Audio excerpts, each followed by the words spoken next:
Hi all, welcome to our course on Build Product Management Deliverables Portfolio using ChatGPT. This course is designed for four kind of audience. First one is for product managers who are mainly having experience from 0 to 5 years and who are looking to build, enhance, or deepen their skills in use of ChatGPT in product management. So they will learn how to use ChatGPT in designing various product management deliverables. They can be business model canvas, product vision board, features, user story, all that. Then it will help them in increasing their effectiveness and competitiveness in product management industry. So let's say you are a product manager of in a big company or a startup, and all the product managers, they tend to be loaded with a lot of work, and you always feel like, what if I had a assistant or two assistants? And because you always have too much work, this course will help you in effectively utilizing ChatGPT so that you can speed up the delivery of your product management deliverables using ChatGPT, right? So we'll learn all that in this course. Then this course is for aspiring product owner, product managers who have never ever written their product management deliverable portfolio before, and you can use my course to learn how to use ChatGPT to speed up your design of your first product management deliverable portfolio, and you can actually build it with me while you are attending this course. Then the next kind of audience who will be interested in this course is management consultants or business analysts. So management consultant and business analysts can use this course in many ways. For example, they can learn how to use ChatGPT for building their product management deliverables for the clients they are working, or they can also use this course for building their public portfolio of product management deliverables, which they can use to share with the potential recruiter. Why I am saying this is because if you are working as a business analyst or product or a management consultant, most likely you have been in scenarios where you have worked on so many product management deliverables, but because of NDA agreements and business secret agreements, you can't showcase your work to anyone else, and you are always so much busy that you never got a chance to build your own portfolio, which you can share with the recruiters, potential recruiters, or you can share publicly. So for if you are in that kind of situation, you can use my course to quickly build your first draft of your product management portfolio deliverables within a matter of few weeks. Then the next kind of audience who will be interested in this course is product leaders or directors who want to better understand what ChatGPT is capable of, how you can use them in product management, and you will get an idea of what it is not. And then you can empower your product team members with tools like ChatGPT, because by then you will already know how ChatGPT can be used in product management in a real sense. So this course, what it does is it brings the reality of ChatGPT to life in product management. I'm covering what the detailed level of what are the topics which we are covering in this course. The first one is we will learn how to create an account on ChatGPT and how to log in into ChatGPT. Then the next step is we'll do a capstone project. So this course is a hands-on project because there is a learning curve to learn ChatGPT, right? And unless you actually use it hands-on, you will never be able to learn how to use it. And that's why I've included this capstone project in this course. And you have all the prompting and the templates which you will need for designing your own capstone project, or if you want to build your own product management deliverable portfolio, you have the template available as well for in this course, which can be used to build your first portfolio. So you will work with me in this course to build your own product management deliverable portfolio using ChatGPT. Then the next one is we'll discuss ChatGPT prompting framework. The first step in that is we'll walk you through a journal ChatGPT prompt template which I have generated, and you can use this prompting template for pretty much every kind of product management deliverable you are going to either you are writing or you are planning to write in future as a product manager or product owner. Then the next point we are going to discuss is we will write a ChatGPT prompt for product vision board using the template which I have discussed in first step. Then the next step we are going to discuss is how to use this ChatGPT prompt for product vision board to generate a real life scenario product vision board for your business scenario, for your business case. The next one is once you have generated the product vision board using ChatGPT, we'll use the output from ChatGPT and review that and refine that output of product vision board generated by ChatGPT to contextualize it to fit your real business scenario. And then the next topic we are going to discuss is what is a product vision board. So this topic is for people who don't know what is product vision board or who want to go into more depth of a product vision board is. But if you are already acquainted with product vision board, if you are well versed with a product vision board, feel free to skip this topic. Then the next topic is how to generate a business model canvas using ChatGPT. In this one, the first step is we'll go through what is a business model canvas and various sections included in it. If you are already knowing what is business model canvas, you are well versed with it, you can skip this first topic. The second one is we'll learn how to write a ChatGPT prompt for business model canvas using the template which I have described earlier. Then the next step is we will generate a business model canvas using ChatGPT using ChatGPT prompt which I described in last step. Then in the next step, what we will do is we'll review and refine the business model canvas output, which is generated by ChatGPT. We'll refine that, review it and refine it to fit it to the business context for which you have written your business model canvas. The next topic we are going to discuss is generate a Kano model using ChatGPT.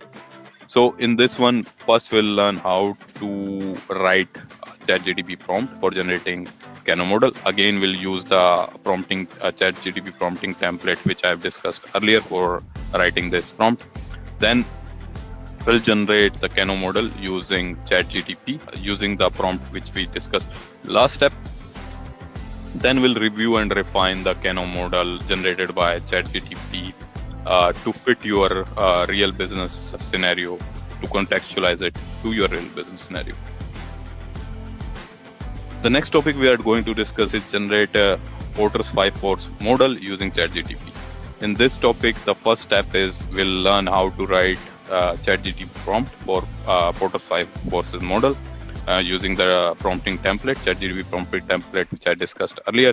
Then the next step is we will generate a Porter's 5 force model using ChatGPT.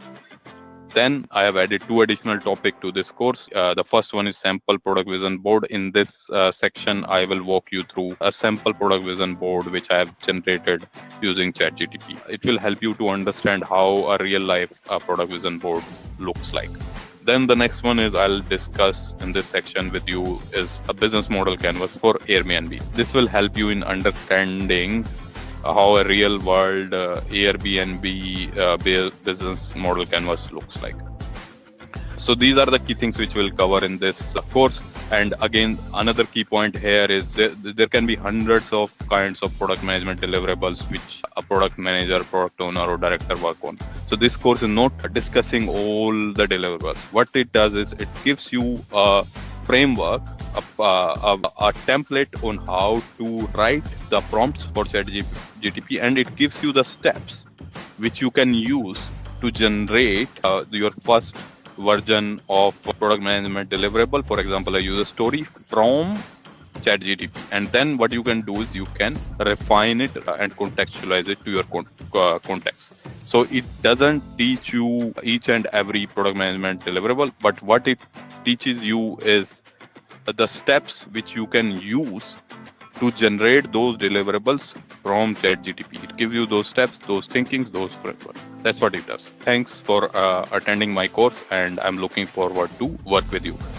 And also what it can do is it can significantly improve your chances of being recruited by a recruiter, because you can use this course for building your first product management deliverable portfolio. Or if you have already built so many of those portfolio, and if they are secret, or if they are sitting under NDAs which you can't share with anyone, you can use this course to build your own portfolio, which you can share with the recruiters more openly, more publicly.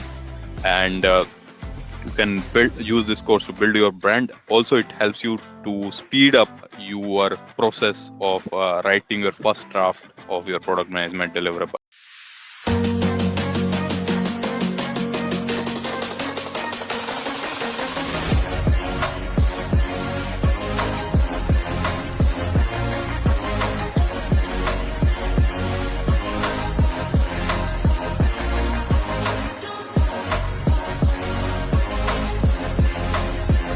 Hello friends, welcome to a course from Enterprise Agile Coach London. So this course is backed by a digital certificate from Enterprise Agile Coach. What that means is you can buy this course with confidence, and you can use the digital issued certificate which is issued by Enterprise Agile Coach London to share with your current employers, with potential employers, and on LinkedIn. This is the certificate which you will receive when you complete all the activities and videos which are included in the course. Obviously, this is a sample certificate. And these are the various steps which you have to do for receiving your certificate, which starts with you have to see all the videos which are included in your course. If there are videos, obviously, you have to do all the activities and assignment which are included in your course. Then you have to pass any test or quizzes which are included in your course, and then you have to submit the form which is available in this URL, which is bit.ly/crfaec completion request form Agile Enterprise Coach. And also when you complete this form, at that time you have to upload your Udemy course completion certificate and screenshots of your passing test results. And you have to add your other details, for example, your first name, last name, email address, course completion date, and the name of course, so that we can generate the certificate for you. And also this details will be used in case if your current employer or future employer want to verify the authenticity of your certificate. It can take up to 4 weeks to receive this certificate, so please be patient. And if your employer want to verify your credential, they can email to us based on this email address. Buy our course with confidence, because all of our courses are backed by certificate from Agile Enterprise Coach London.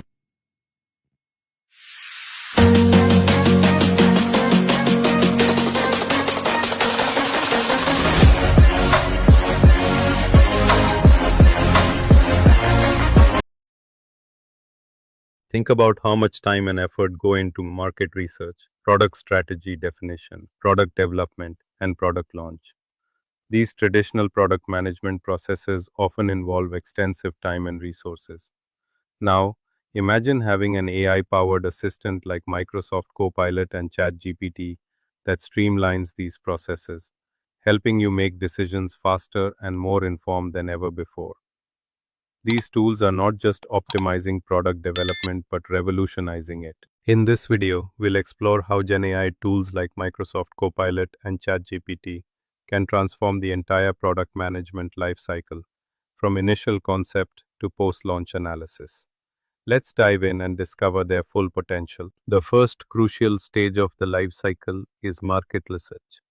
With powerful tools like ChatGPT, Microsoft Copilot, and Google Gemini, GenAI helps you conduct comprehensive market analysis in record time, providing deep insights into market dynamics. Whether you need a detailed pestle analysis, a thorough Porter's Five Forces assessment, or in-depth competitor profiling, GenAI tools like Microsoft Copilot and ChatGPT enable you to generate accurate and actionable insights faster than ever, cutting down research time significantly. For example, instead of manually gathering and sifting through vast amounts of data, you can use GenAI tools like Microsoft Copilot and ChatGPT to efficiently profile market segments, identify emerging trends, and prioritize opportunities with greater precision. This allows for a more strategic approach to market entry and product positioning. This comprehensive and accelerated research process sets a strong, data-driven foundation for all subsequent strategic decisions, ensuring your product is built on solid market understanding. Next, let's move into defining your product strategy. This is where creativity meets clarity, and Gen AI tools like Microsoft Copilot and ChatGPT take center stage, helping to articulate your vision with precision. Gen AI tools like Microsoft Copilot and ChatGPT can significantly help you create essential product management artifacts such as detailed product vision boards, comprehensive business model canvases, and insightful customer journey maps, all with remarkable speed and accuracy. Need to outline your product's vision or refine your strategic direction? Use tools like ChatGPT or Microsoft Copilot to draft these key product strategy artifacts effortlessly, ensuring all stakeholders are aligned. You will also learn in later lessons how to effectively use Gen AI tools like Microsoft Copilot and ChatGPT to build a Kano model, helping you prioritize features based on customer satisfaction and impact, ensuring you focus on what truly matters to your users. Moving into product development, Gen AI tools like Microsoft Copilot and ChatGPT prove invaluable. You can use it to define clear sprint goals, generate innovative features, and create detailed, actionable user stories, accelerating your development cycles. For example, you can prompt Gen AI tools like Microsoft Copilot and ChatGPT to generate a comprehensive list of user stories specifically tailored to your product's features, ensuring all aspects are covered and clearly defined for your development team. Then, you can easily refine these generated stories, adding specific details and context, and integrate them directly into your existing workflow, ensuring a seamless transition from concept to execution. Even after development, Gen AI tools like Microsoft Copilot and ChatGPT continue to add immense value. It can help craft compelling go-to-market messaging, analyze customer feedback for sentiment, and identify opportunities for iterative improvements and new feature development. By integrating Gen AI tools like Microsoft Copilot and ChatGPT into the launch and post-launch stages, you can optimize your product's performance, ensure it consistently meets evolving customer needs, and maintain a competitive edge in the market. As you can see, Gen AI tools like Microsoft Copilot and ChatGPT aren't just tools. These act as a strategic partner that enhances every single step of the product management lifecycle, from initial ideation to continuous improvement, driving innovation and efficiency. In this topic, we are going to discuss two things. Create an account on ChatGPT. In this section, I'll walk you through how to create new account in ChatGPT. And after that, I'll show you how to use an existing account to log in into Chat. So let's go through these. These are the various steps which we will go through while creating new ChatGPT account. First, we'll visit the OpenAI ChatGPT website. Then click on the sign up button to create a new account. Then we'll provide email and a password for creating a new account. And then once we have provided these details, then basically ChatGPT will send a verification email to our email account, and then we'll verify our email address. Once this verification is complete, then we'll use the email address which we use for creating this account plus the password. We'll use the combination of these two to log in into this new ChatGPT account, and then we'll provide our full name and date of birth. Once we do these steps, at that point our account will be successfully created. Let's do these steps one by one. Let's go to the first step, which is going to the website to create the account. Click on ChatGPT website link, which is chat.openai.com. I've clicked on this link to go to this website. You can also type it in a new Chrome or Internet Explorer browser window. Once we have reached this website, then what we are going to do is to click on the sign up button. Now it is asking us to provide a new email address. I'm going to provide an email address to it for this account. When we are providing the email address for creating a new account, we have to remember that we should have not used this email address before for creating a DB account. I'm going to provide a new email address to it. So I've written a new email address here, and then I'm going to click the continue button. And then we have to provide a new password. At the time of creating this account, the password requirement from ChatGPT is minimum 12 letters. I'm going to provide a correct password to it. Okay, I provided it a password and I pressed on the continue button. Once I pressed on the continue button, it is saying that it has sent a verification email to my email account. Now I'm going to check in my email account whether I have received the email or not. Let's see that. I've already opened my email by logging into my email account, and if you see this OpenAI verify your email, this email have come through as a new email. It have this verify email address button. I'm going to click it. That's how the email will look like once it arrives in your email box. So I'm going to click this verify email address button, and now it takes us to OpenAI website again, and it is asking us some additional details for creation of account. So I'm going to provide it new details like my full name and my date of birth, and I will agree to the terms and conditions which are provided by OpenAI. So I have agreed to the terms and conditions of OpenAI, and now OpenAI have created my account, and it is giving some tips on how to use the ChatGPT account. The first tip it is giving is ask aware. You can ask any question about something you want to learn, or coding or brainstorming. You can ask all those things. It is also suggesting you to not share any sensitive information with ChatGPT. Then the last tip it is suggesting is that sometimes ChatGPT information can be inaccurate. So when you are using the information which is provided by ChatGPT, it can be inaccurate. Just be aware of that. I'm just going to click on okay, let's go. This we have successfully created a ChatGPT account. We have successfully logged into it. Welcome to our next section. In this section, we are going to discuss deliverable creation framework using ChatGPT. What it means is what are the steps which are required for creating a deliverable using ChatGPT. For example, if you want to create a user story using ChatGPT, what are the tasks involved in that? You can use it for delivering any task through ChatGPT. It doesn't matter what is your role.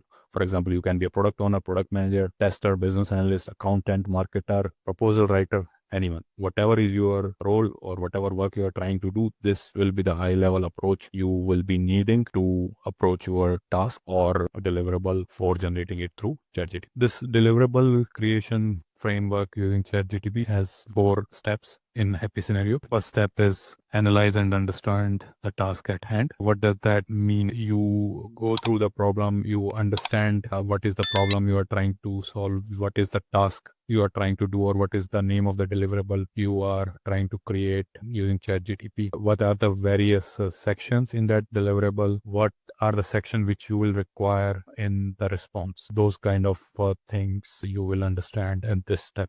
For example, if you are creating a use story, you need to understand that you are going to create a use story, which is a deliverable. Then these are sections of this use story. For example, use story title, description, acceptance criteria. And between these sections, you want ChatGPT to generate the short title of this use story, description, and acceptance criteria. What is context of the product or feature for which you are generating deliverable? All these things you need to understand in step 1 or do in a step 1. After you have understood and analyzed the task at hand, then what you do is, based on the understanding, based on the requirements of this deliverable, you draft a GTP prompt. Then prompt which you have drafted in step number 2, you will use this draft GTP prompt and run it through ChatGPT to generate an initial response. So once it generates an initial response, what you do is you review that response. And if you think this is a high quality response, this is the direction you were expecting the ChatGPT to go for your particular task, then you start contextualizing or refining this response to a better level of quality. This was the happy flow. Then there are 2 alternate scenarios. Obviously, there can be hundreds of other scenarios, but these are the 2 key scenarios which are likely to happen. Alternate scenario. The first one is the response which is generated by a ChatGPT initial response or any response generated by ChatGPT. It's deviating from medium to 70-80% correction level or confidence level. So if the confidence level of this response or quality level of response is anywhere between 60 to 80%. In that case, what you do is you will run additional prompt in the same thread of ChatGPT to optimize the results of ChatGPT to bring the response to the direction you are taking. The response which is now generated by ChatGPT will again review it, and if you are happy with the quality of this new response, then you contextualize it. This is scenario number 2. Scenario number 3 is ChatGPT has generated a response which is of very poor quality, or quality level is anywhere between 30 to 50%. Those kind of scenarios, you review the result, figure out what has gone wrong in your prompt, and then you rewrite your entire prompt and run this entire prompt from the beginning in ChatGPT, and then whatever response has come through, review this response. If it is of high quality, then you contextualize it. This is the high level deliverable creation framework or steps which you will use for creating any deliverable through ChatGPT. You can use it for delivering any task through ChatGPT. It doesn't matter what is your role. For example, you can be a product owner, product manager, tester, business analyst, accountant, marketer, proposal writer, anyone. Whatever is your role or whatever work you are trying to do, this will be the high level approach you will be needing to approach your task or deliverable for generating it through ChatGPT. This is the end of this section. Welcome to our next section. In this section, we are going to discuss ChatGPT prompting framework. So within this section, we have 3 objectives which we are going to achieve. First one is journal ChatGPT prompt structure template. In this one, I will discuss a prompting structure template and how to use a standard template to generate prompt for different frameworks and deliverables. Then using this ChatGPT prompt structure template, we will create a sample ChatGPT prompt structure. So we'll see how to use this template to create a sample ChatGPT prompt structure. And then the sample ChatGPT prompt structure, which we have created in last step, will use that sample ChatGPT prompt to generate a product vision board using ChatGPT. So these are the 3 objectives which we are going to achieve in this section. Let's move on to the next part. In this section, what we are going to discuss is a basic ChatGPT prompting framework. So this basic ChatGPT prompting framework is developed by me, and it is a proprietary framework, but I am letting people use it under Creative Commons 4.0 license. So you are free to use it for your own purpose or for commercial purpose. So let's go through this structure of this framework. So this is the general prompting template I have developed. This is the optimum structure for people who are playing product owner, product manager, product director, or management consultant role. So if you are working in any of the product management role or product strategy role, template should work fine for you, because I've optimized it to prepare high quality results from ChatGPT, especially for product management roles. So let's go through the structure of this template. In the first step or the first line, I am asking the ChatGPT to assume a particular role. So here we are specifying the name or role which we want ChatGPT to follow. For example, if we want the ChatGPT to act as a product owner or product manager, so we'll specify that here. In the next line, we are telling the ChatGPT about the product or project on which we are working on. Then in the next step, which is the third step, we are asking ChatGPT to generate the various sections of a framework. So let's say if you're building a product vision board, so you specify sections of which you want ChatGPT to generate for product vision board. For example, vision, target audience, all those sections. Then in the next step, we are telling the name of the framework to ChatGPT. For example, if you're doing a product vision board, you tell ChatGPT that product vision board framework. Then in next step, we are telling ChatGPT who is the author of this framework. For example, for a product vision board, it is Roman Pichler. And then in the next step, you will describe the product and project again. So the information captured in this step is same as step 2. It's just a copy paste of step 2. Then these last 2 steps, here you capture any additional rules which you want ChatGPT to follow, or any additional constraint which you want to put on ChatGPT responses, or any additional quality parameters which you haven't specified in the earlier of these sections. So adding additional information other than these section is first section is captured in the last sections, and then this plus ... section is if you have any further conditions or additional information, then number 1 and 2. So you can keep adding those additional conditions as new conditions. So that's the high level structure of this prompting template. Obviously, I have tested it for ChatGPT and Google Bard. It works fine for them, but I'm assuming it should work on a variety of models, including Gemini and other models. Let's see an examples which I have done with this model for product vision board. So in this example, what I have done is it is showing an example of if you follow this prompt structure template for building a product vision board, how the sample will look like. So here what we are saying, ChatGPT is exactly following the template. Assume you are a product owner. So this wording remains same as template. So if you look here, I'm saying assume you are, and here I'm just filling the name of the role or the product manager. Then in the next step, for Amazon style book selling website. So here we are describing about the product or project on which we are working. So in this case, we are working on Amazon style book selling website as a product. In the next step, I have described the sections which I want ChatGPT to develop for the framework. So I am interested in developing product vision board. That's why I have specified the sections which I want ChatGPT to generate in product vision board. So these sections are vision, target group, need, product, and goal. And in the next step, I'm specifying the framework itself. So here, if you see, I'm asking them to specify the name of framework, and in this example the framework name is product vision board. And in the next step I'm asking to specify the name of author. So product vision board is authored by Roman. Then in the next step I'm again asking to describe the project or the product. So this is just a copy of the step number 2, and then giving it some additional information, context, which is not captured in the main body of template. For example, in this case, I want target group, need, product, and goal section to be generated in points. So that's why I'm specifying here sections should be generated or written in points. And then last additional information or constraint I'm putting here is the vision section should not be more than 40 words. So these are kind of additional constraints or rules or quality rules you can put on ChatGPT, which ChatGPT will confine to while generating this information. So let's quickly read through how the full example looks like. What we are saying to ChatGPT is, assume that you are a product manager for an Amazon style book selling website. Assume we are asking indirectly ChatGPT to play a role of a product manager for a Amazon style book selling website.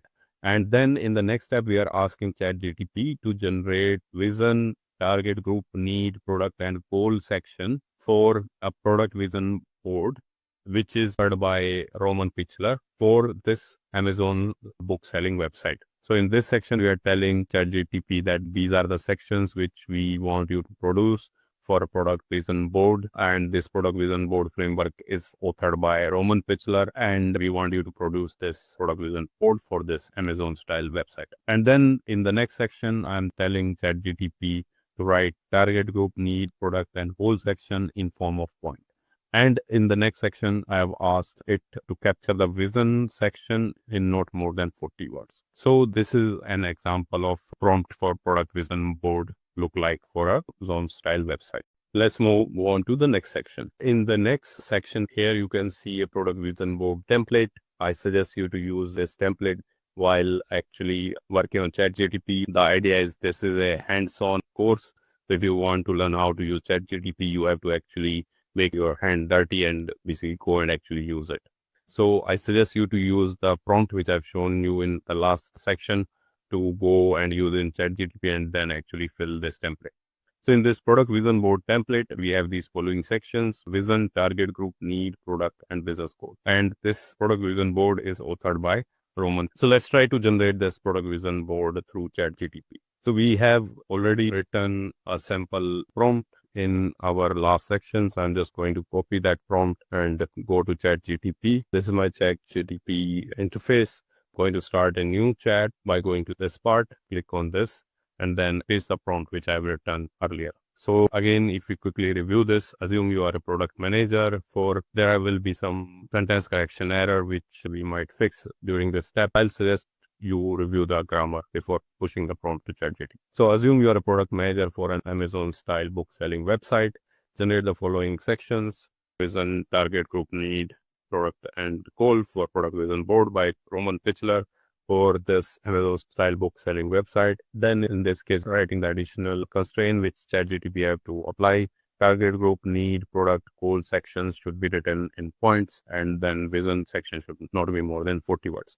So we have now reviewed this, and then we are going to send this message. So I've sent this message. ChatGPT has started generating the sections. So this is how ChatGPT has generated. It has generated the vision, which it is saying power book enthusiasts worldwide with a seamless online print form, providing access to a extensive collection of diverse and engaging titles, fostering a global library community. So this vision seems at least at average level to me. Then it have given us the target groups for this particular vision, which is avid readers, student and academicians, gift shoppers, book club and communities. So the target group are the potential customer to which we will be targeting this particular website or product. Then the next section needs, that seems also average quality to me, at least convenient and vast book selection, user-friendly, personalized browsing experience, secure and efficient purchasing processes, community engagement and recommendation. So in this section in Roman Pichler's board, we capture the needs of the potential customers or customers which our product is going to address. So this also seems average quality to me, which is produced by ChatGPT. Then let's look at the next one. So these are the top few features of the product which we usually mention in product section in Roman Pichler board. So let's see the quality of this section. Intuitive book recommendation engine. So this seems a nice feature to be put in top 3 list. Then a responsive and easy to navigate website. This also seems a good feature to be captured as top 3 feature of Amazon style book selling website. Then secure payment gateway integration, social feature for community building. So all of these seems among the top few features which we will want to have in our Amazon style website. And these are the goals which we want to achieve with this Amazon style website product. So expand book catalog to 1 million titles, achieve 98% customer success rate, reduce checkout process time by 20%, build a robust community with 500K active users. So this also seems a nice high quality output from ChatGPT. So let's do the next step. Let's populate all this information in our product vision board template. Let's do that together. ChatGPT gives this copy feature, which looks almost like a book. So I'm going to use that, copy it, and then I'll bring all this information in our PowerPoint template, which we have built for adding the product vision board. So this is how our product vision board is looking like. Obviously, it's not the final version. You can use this as a starting point for discussion. Let's say you are working as a product owner or product manager. You can use this as a draft version for discussions with your team, with your top leaders. What ChatGPT does is it provides you good or a draft starting point to produce your product management deliverables. It's not capable of producing the final versions of the deliverables, but it can be definitely used as a good starting point for a draft version or for a initial version, which can be used for starting a discussion. That's how it looks like once you have populated all the information from the ChatGPT. So if you quickly want to look at it, so let's go through it. Our vision for this Amazon style bookstore is we want to empower the people who are book enthusiastic on a global level with seamless online platform, which will provide access to extensive collection of diverse and engaging book titles, and it will foster a global literary community. That's the vision which we are trying to achieve from this Amazon style book site, and we'll call this website as Book People, and we will be targeting this website to avid readers, students and academicians, people who want to gift books, or people who are interested in book clubs and communities. And these are the needs which our bookstore will address for the customers we are targeting. And what are those needs is convenient and vast book selection, user-friendly and personalized browsing experience, secure and efficient purchasing process, community engagement and recommendation.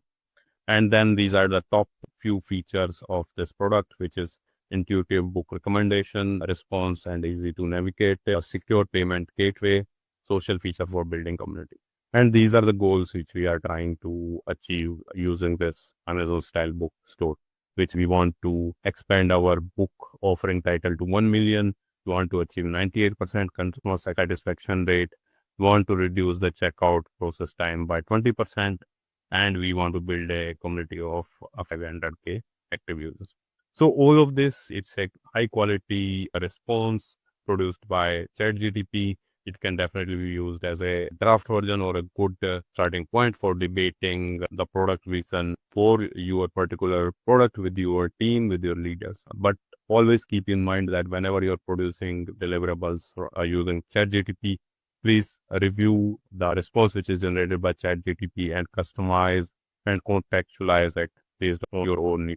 In this particular scenario, ChatGPT has generated a very high quality response which you don't need much changing, but in your scenario, it might need changing. So please keep all these things in mind while using ChatGPT. Product vision board. If you are aspiring to be a product manager, product director, this will be key part of your job. This will be one of the key deliverables which will be like your bread and butter. This is something which all who are on this pathway should be hands-on. That's the key idea about this product vision board. It is created by a management consultant known as Roman Pichler and have 5 sections. First one is vision, then you have target group, needs, products, and business goals.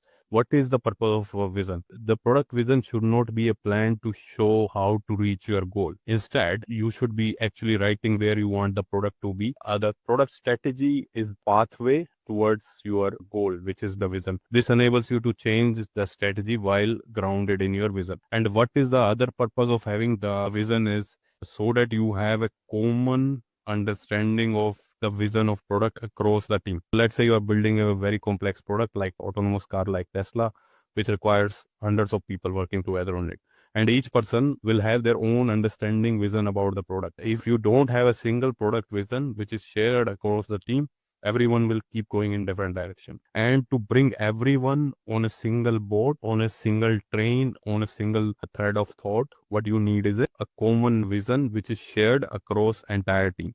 And that's why you need a product vision. What each of these sections states. Vision states your overarching goal, which vision is usually a long-term goal which is overarching for a product. Usually it is described for next 5 to 10 years. This is the ultimate reason why you are creating your product. This is the positive change you want to bring to your customers, to your users, or to the world if you are making a product like that. For example, Bill Gates started this polio vaccination program, which kind of almost eliminated polio from entire world. That is his goal for his polio program. And you have to make your vision inspiring for your team member or for your customers, and you can make it as a brief statement or it can be in a form of slogan. That's the high level idea of vision. Then what are the target groups?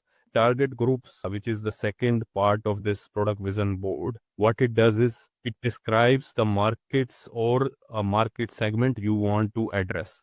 So it will tell you the customer segments or market segment you want to address using your product. And when you are describing these market segments or target groups, you have to choose a homogeneous, cut and clear target group. Homogeneous means when you are selecting one market segment or customer segment, it should be almost same across this entire segment. It should be clear cut target group of people. When you are creating a brand new product, then at that time, each product segment should be having very clear boundaries. Then next section is needs. What does needs capture? So needs describe the product's values proposition, the main problem you are trying to address, or the primary benefit your product is going to offer. This section should make clear why people will want your product, or why they will pay for your product, or the what problem you are trying to solve of the customer, or what is their needs. That's the high level idea of this needs section. Fourth section is product. What product does? Product summarizes the 3 to 5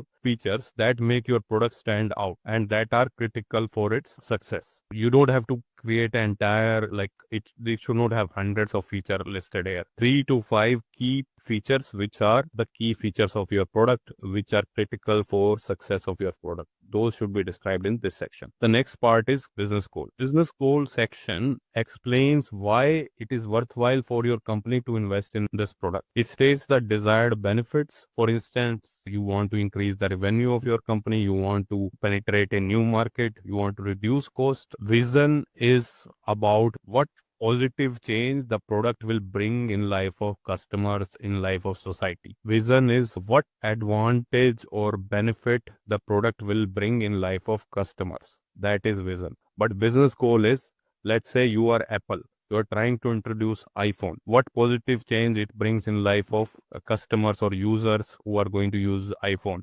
That is vision. But what you will achieve as Apple for yourself, what Apple will achieve by introducing iPhone is, it will be additional revenue stream for them. It will create a trade brand for Apple. That is the business goal Apple is trying to achieve.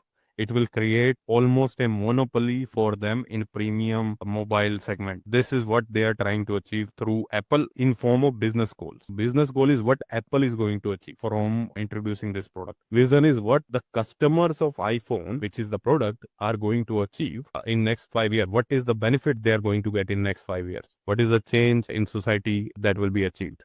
Welcome to our next session. In this section, we will generate a business model canvas using ChatGPT. Within this section, we are going to have 3 subsections or 3 steps which we are going to do, which are, the first one is we'll write a ChatGPT prompt for generating a business model canvas.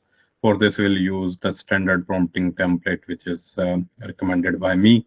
And then we'll generate a sample business model canvas using ChatGPT.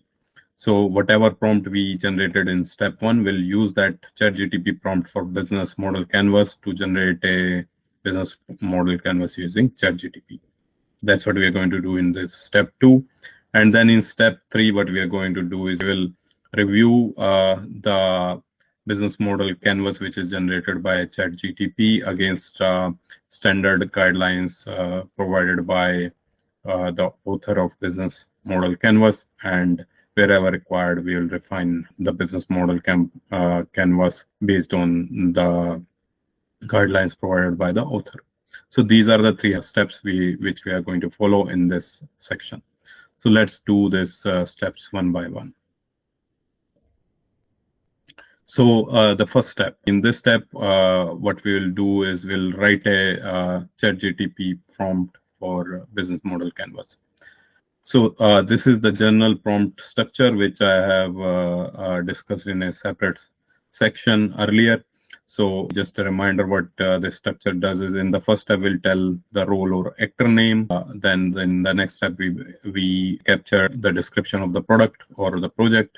And then in the next step, we capture the names of sections for the framework which we are going to produce. And then we write the name of framework, then we write the name of author of the framework, then we describe the product, and in the last 2 steps, we provide any additional constraints or quality parameters which ChatGPT should use for generating this framework. So this is the template structure we are going to follow. Let's see the example business model corresponding to this.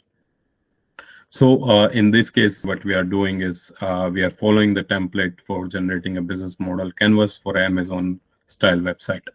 So first step is, assume you are a product manager. So instead of role, we are giving the role as product manager, because usually the business model canvas is authored for a particular product by the product manager, or sometimes it is authored by product owner, product director, so these kind of people.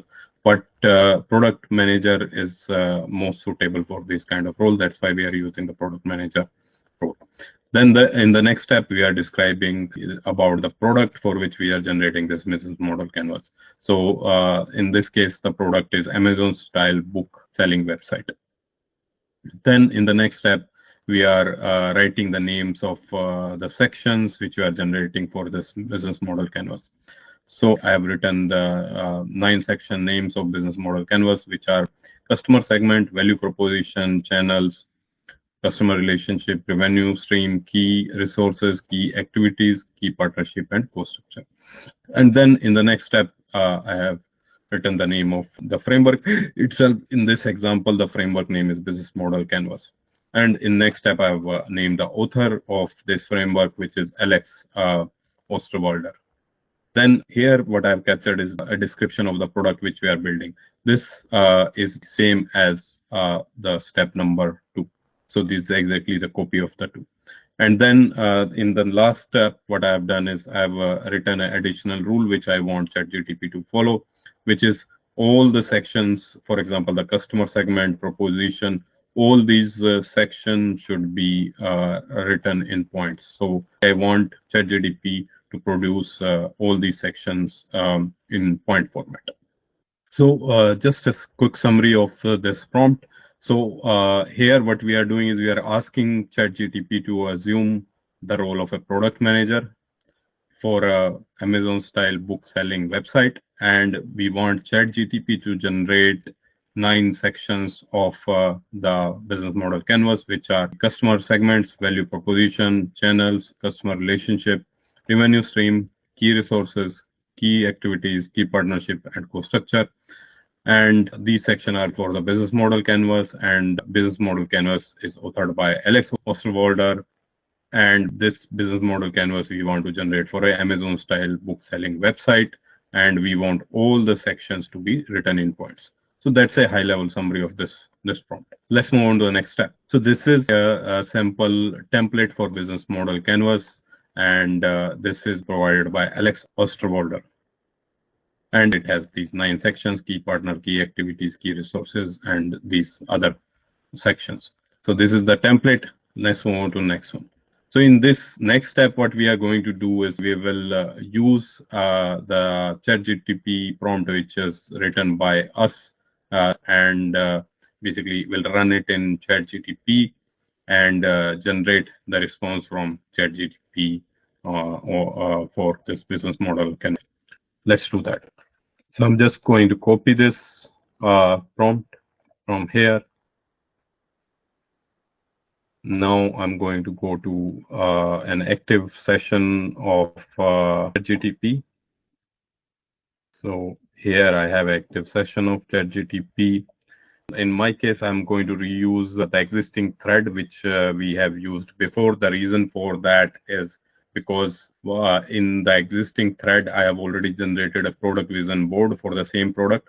If you are producing product management deliverables for the same product, I'll suggest you to continue using the same thread rather than creating a new chat. But if you are doing a deliverable for a different product, then use a new chat window. So let's do that. So I'm going to paste the ChatGPT prompt which I've generated before. I will just fix some spelling errors or grammar in it, and I'm going to submit this through send a message to ChatGPT, and we'll see what is the response ChatGPT is going to produce.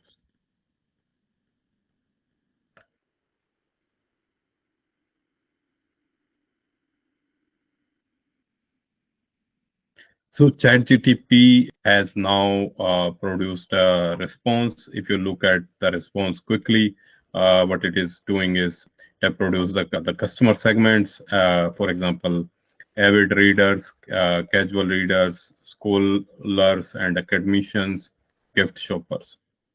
And then also against these headings, what ChatGPT has done is given a one-liner description of it. For example, avid reader, it have given further description of avid reader, which are individuals who read regularly and are looking for a diverse range of books. Casual readers are people who read occasionally and are open to exploring new titles. So it has given one-liner against each of the output.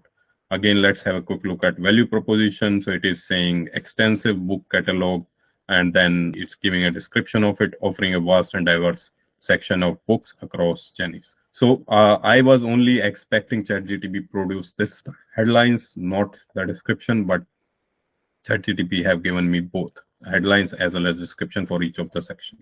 So what I'm going to do now is I will quickly port the response which ChatGPT has produced for this business model canvas in our PowerPoint, and Then what we'll do is we will have review it against the guidelines provided by the author of Business Model Canvas. Firstly, one key refinement I'm going to do here is when I'm adding it to my template, I will not add the descriptions which are produced by ChatGPT for each of these headlines. I will only keep the headlines. For example, in customer segment, I will only keep avid readers, casual readers, scholarly and academicians, and gift shoppers. I will not add the description of each headline to the template. I'll keep them as in the reading notes so that or reference notes so that we know whatever each of these section means, but I'll not add it to the actual template. So let me do that quickly offline, and let's review the results which are produced by ChatGPT in light of the guidelines provided by the author of Business Model Canvas. So what I've done is I've just ported the content from ChatGPT to the template of Business Model Canvas, and this template have the guidance as well. Each of this callouts, these are the guidance provided by the author of Business Model Canvas, and this the content in red font is the content which is produced by ChatGPT answer to each section. So let's review this each of these section in light of the guidelines. So key partners. ChatGPT, it has produced four key partners. Publishers. So publisher are the people or the companies who publish books. Authors are the people who actually write books, and payment processor are, for example, the credit card payment processor, debit card payment processor, or banks, all those kind of companies. And affiliates tend to be used for say marketing books. So all those these four are key partners. So without reading the guideline, they seem fine to me. Let's quickly look at the guideline as well. Identify external organizations, suppliers, or partners that help the company in various aspects of its business operation. So here we are identifying the external organizations or suppliers or partners who will help the company in selling books. And if you read the guidelines and look at the output generated by ChatGPT, the output seems all right to me in light of the guidance provided by the author for this section. Let's look at the next section, which is key activities section. So in key activities, ChatGPT have generated curating book, catalog, algorithm refinement, marketing campaign, and user engagement. So just reading through these activities or results seems fine to me, because curating books is creating the catalog, talking to these publisher authors and getting their catalog which are relevant to the website. That seems a good key activity to do, or it will take a significant amount of resources and time to do, and it is one of the key thing which this book people company should be doing. Then algorithm refinement, refining the algorithm which will help in searching, getting the right search result, and all whenever a person is searching a particular book. So that kind of algorithm requirement also seems fine, a good activity to me to be included in key activity. Then marketing campaign, because one of the key aspect of any online business is running successful marketing campaign.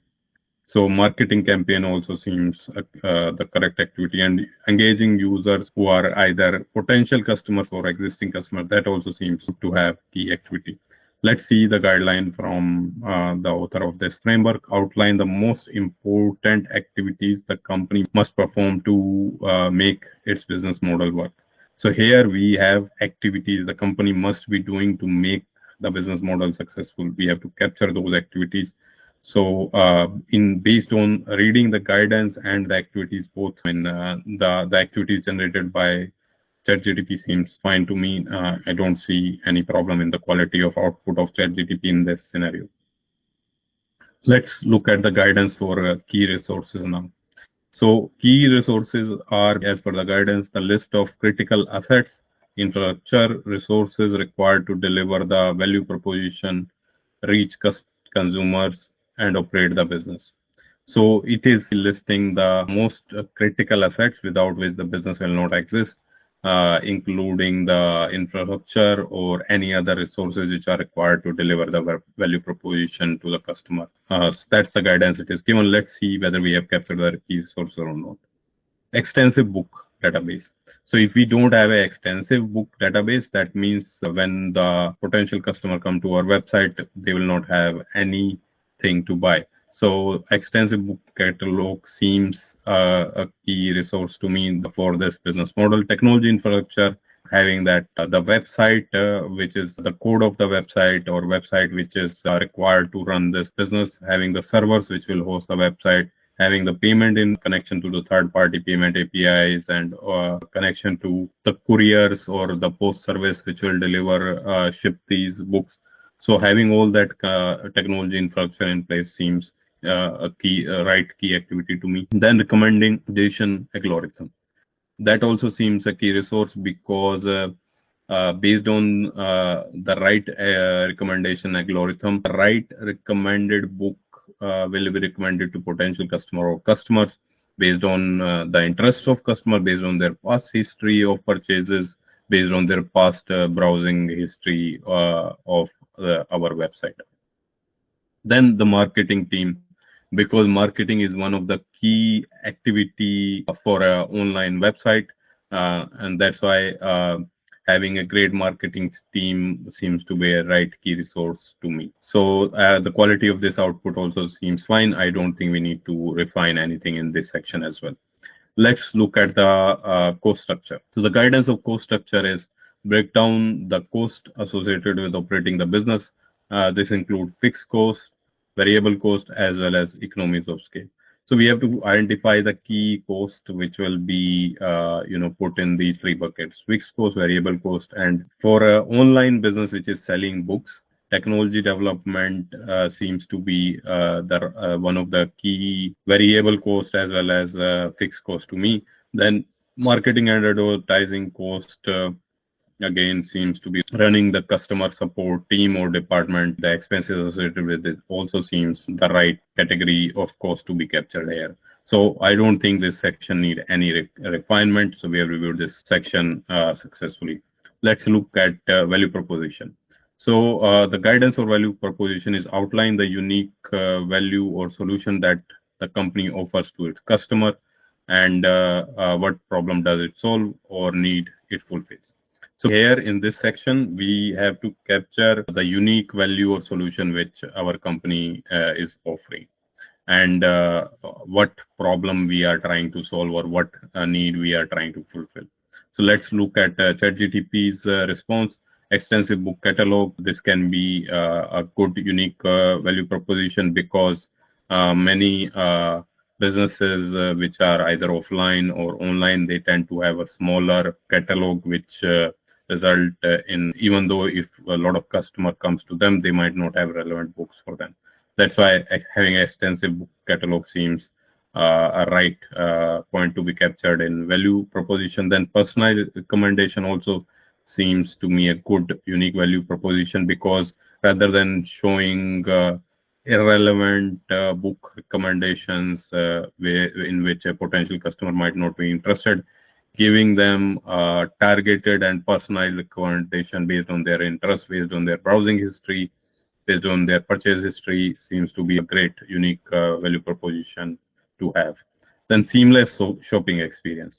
Again, this also seems a very interesting unique value proposition to capture. It means the customer experience which is being offered is seamless. It doesn't feel broken at points. It doesn't seem to be seamed, or it doesn't seem to be siloed.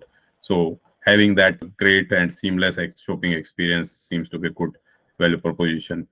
Then community engagement. So connecting various author book enthusiastic together which have common interests. So providing those kind of communities where they can discuss about a particular book or particular kind of book, that also seems to be a good value proposition. So all these points, they seems fine. We don't need to do any refinement in this section as well. Let's look at customer relationship. So customer relationship, ChatGPT has generated 3 points: self-service, community engagement, and customer support. So what is the guidance here? Explain how the company establishes and maintains relationship with customer. This can include personalized service, self-service, automated services, etc. So in this section, we explain how our company will establish a relationship with our customer or potential customer. So for we will make our the first point is about self-service. The customers will be able to buy the books on their own without human intervention from any employee from our side. So that also seems to be a good customer relationship point to be captured. Then community engagement. So if they have any questions related to the book and all, they can discuss with the fellow customer or potential customer. So that also seems to a good customer relationship point to be captured. Then we will provide customer support as well. So all these things seems to be right point to be captured in customer relationship. Then customer segments. Define different group of people or organization that the company aims to reach and serve. So in this case, we have to identify clear segments which we are targeting. So avid readers who are basically the regular readers of book, they also seem to be right customer segment. Casual readers, people who occasionally read, those people also seem to be the right customer segment. Scholars, academician, and gift scholar shoppers. So all of these seems to be right customer segments to me for a starting point. Then, so in the channel section, it describes the ways the company delivers its value proposition to the customer. This includes sales and distribution channel. So in this section, we capture the company, which are the channel used by the company to deliver value to these customers, and this can include sales and distribution channel. So online platform, it can they have used a generic word, but they could have been more specific here. For example, website, mobile app for iOS, mobile app for Android. So they could have been a little bit more specific here. Then social media, again, this is mainly, again, this can be used for marketing as well as for servicing. So this also seems fine to me, but we can be more specific here. Like if it is early days, we might be only interested in, let's say, starting with Facebook or only with Google for advertising or marketing. So we can be more specific here rather than be generic. So that is one refinement point we can include. Then email marketing, this seems fine to me. Affiliate marketing, this also seems fine to me because they are specific in these aspects here. Okay, let's look at the revenue stream section. So the guidance in this section is identify the sources of revenue for the company. How does the company makes money from its customers? So here we are identifying the key value streams. So the top key value stream is book sales, which seems correct to me. Then subscription services. So subscription services can be for online book reading. For example, you might offer, let's say, 10 books a month for £10, or let's say in £30 per month you can offer, let's say, unlimited book reading and unlimited book title. So that can be a good value stream. Then affiliate marketing in the context of revenue stream means even though you are selling books, but certain kind of book which you are not selling, certain category of book, you might advertise those kind of books for other people on your website. So that can be a revenue stream as well, but that doesn't seem much relevant to me at this point. Again, advertisement from other third parties about some other products. These two will generate less result in the beginning, but this can be included as well. My thinking is they kind of average fit for this purpose, but they're not like a wrong suggestion by ChatGPT. So this is the business model canvas for book people, which is an Amazon style bookstore. I just wanted to show you how the final business model canvas will look like for the book people, which is Amazon style website after we have removed the guidance. So if you look at it now, have all the 9 sections in it, key partners, and the corresponding values of each of these sections generated by ChatGPT. Hi all, welcome to our next session. So in this section, we are going to discuss how to generate a Kano model using ChatGPT. And within this, there are 3 steps or subsection we will be using to generate Kano model using ChatGPT. The first step is we'll learn how to write ChatGPT prompt for Kano model. Then once we have written the ChatGPT prompt for Kano model, then we'll generate a sample Kano model using ChatGPT. And then the next step is once we have generated a Kano model using ChatGPT, we will review this Kano model which is generated by ChatGPT and refine it if required. So these are the 3 steps we are going to discuss. Let's go through these steps one by one. So in this slide, we will learn how to generate a ChatGPT prompt for Kano model. So we'll be following our standard prompt generation template for generating ChatGPT prompt for Kano model. Let's go through the example Kano model prompt, which I have generated using the standard prompt generation template. So in the first step, what I'm doing is I'm asking ChatGPT to assume the role of product manager. Why I'm asking that is because Kano model is usually produced by a product manager within a product development team. Then in the next step, what I'm doing is I'm explaining about the product or project we are doing. So we are building a Ryanair style airline. That's the description of this product. So why I am using the word Ryanair style airline? So by using just existing example, what I'm doing is I am asking ChatGPT to follow a similar business model which Ryan Airlines is doing. And that's the reason I am using this kind of prompting in this step. The idea is by you doing this, ChatGPT will already have knowledge of Ryanair's business model, and it will use that as a base model to give us result for our airline. And you can do similar prompting. Let's say if you are trying to build a website for selling books, which will be Amazon style website, so you can talk about Amazon style website. If you are doing something, let's say, which will be a competitor of Uber in ride hailing, then you can say Uber style ride hailing product. So you pick in this line, you pick well-established competitors of your product or your industry. That way, ChatGPT will refer to their business model as a base model to generate deliverables for you. That way, you don't have to tell a lot of background to ChatGPT. That's the idea of writing prompting like this in this line. And then in the next section, we'll write the sections which we want to generate for the Kano model. Kano model usually have 3 sections: basic features, excitement features, and performance features. So we've listed all the 3 sections. In next section, we have written the name of framework itself, so which is Kano model in this scenario, and then we have written the name of author of Kano model, which is Dr. Norikai Kano. And then in the next step, we have again described the product, which we described in step 2, which is Ryanair style airline. And then we have written an additional condition that we want all the section to be generated in points.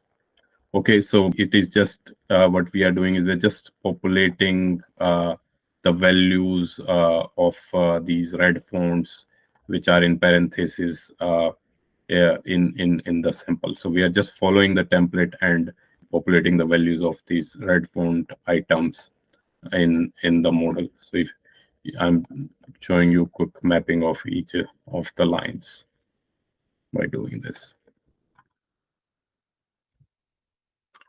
Okay, So this is what by following these steps we have generated a example for Kano model. Let's summarize this quickly. So what we are doing here is we are asking ChatGPT to play the role of a product manager for Ryanair style airline, and what we want ChatGPT is to generate basic feature, excitement feature, and performance feature sections for the Kano model for this Ryanair style website. And the Kano model is authored by Dr.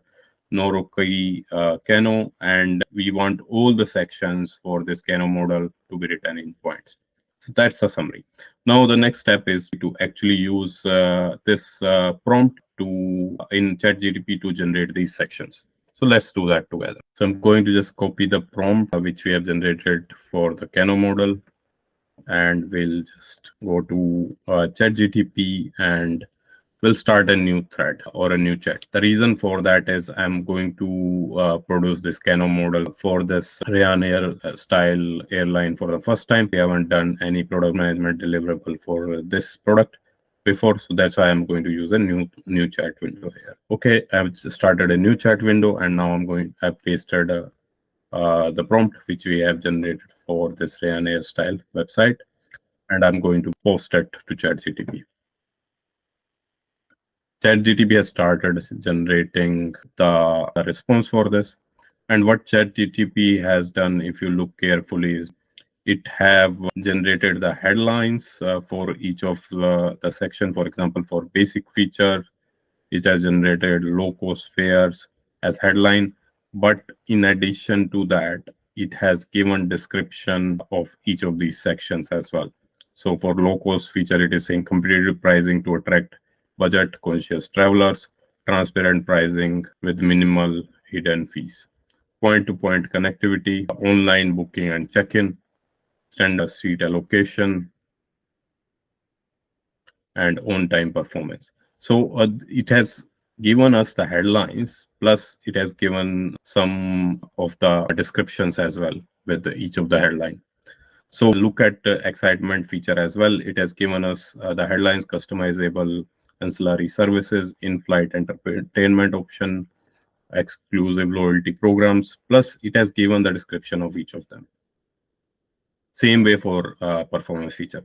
So what I'm going to do is I'm going to port all this information to our PowerPoint template. And while porting this information, what I'm going to do is I have ported this in our Ryanair, Kano model template for our new airline. But what I'm going to do is I will discard, I will keep the descriptions, detailed description inside the notes of the pack, and I will only write the names of or headlines of the feature on our slide deck.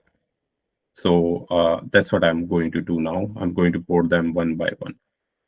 Now I have ported the response which is generated by ChatGPT on our Kano model template. So what I have done is I've only taken the headlines of each of the feature and discarded the descriptions of each of the feature, and then mapped all of the feature to respective graph lines. So I've mapped all the excitement features to this green line, and all the performance related feature I mapped to this purple line, and basic features I have mapped to blue line.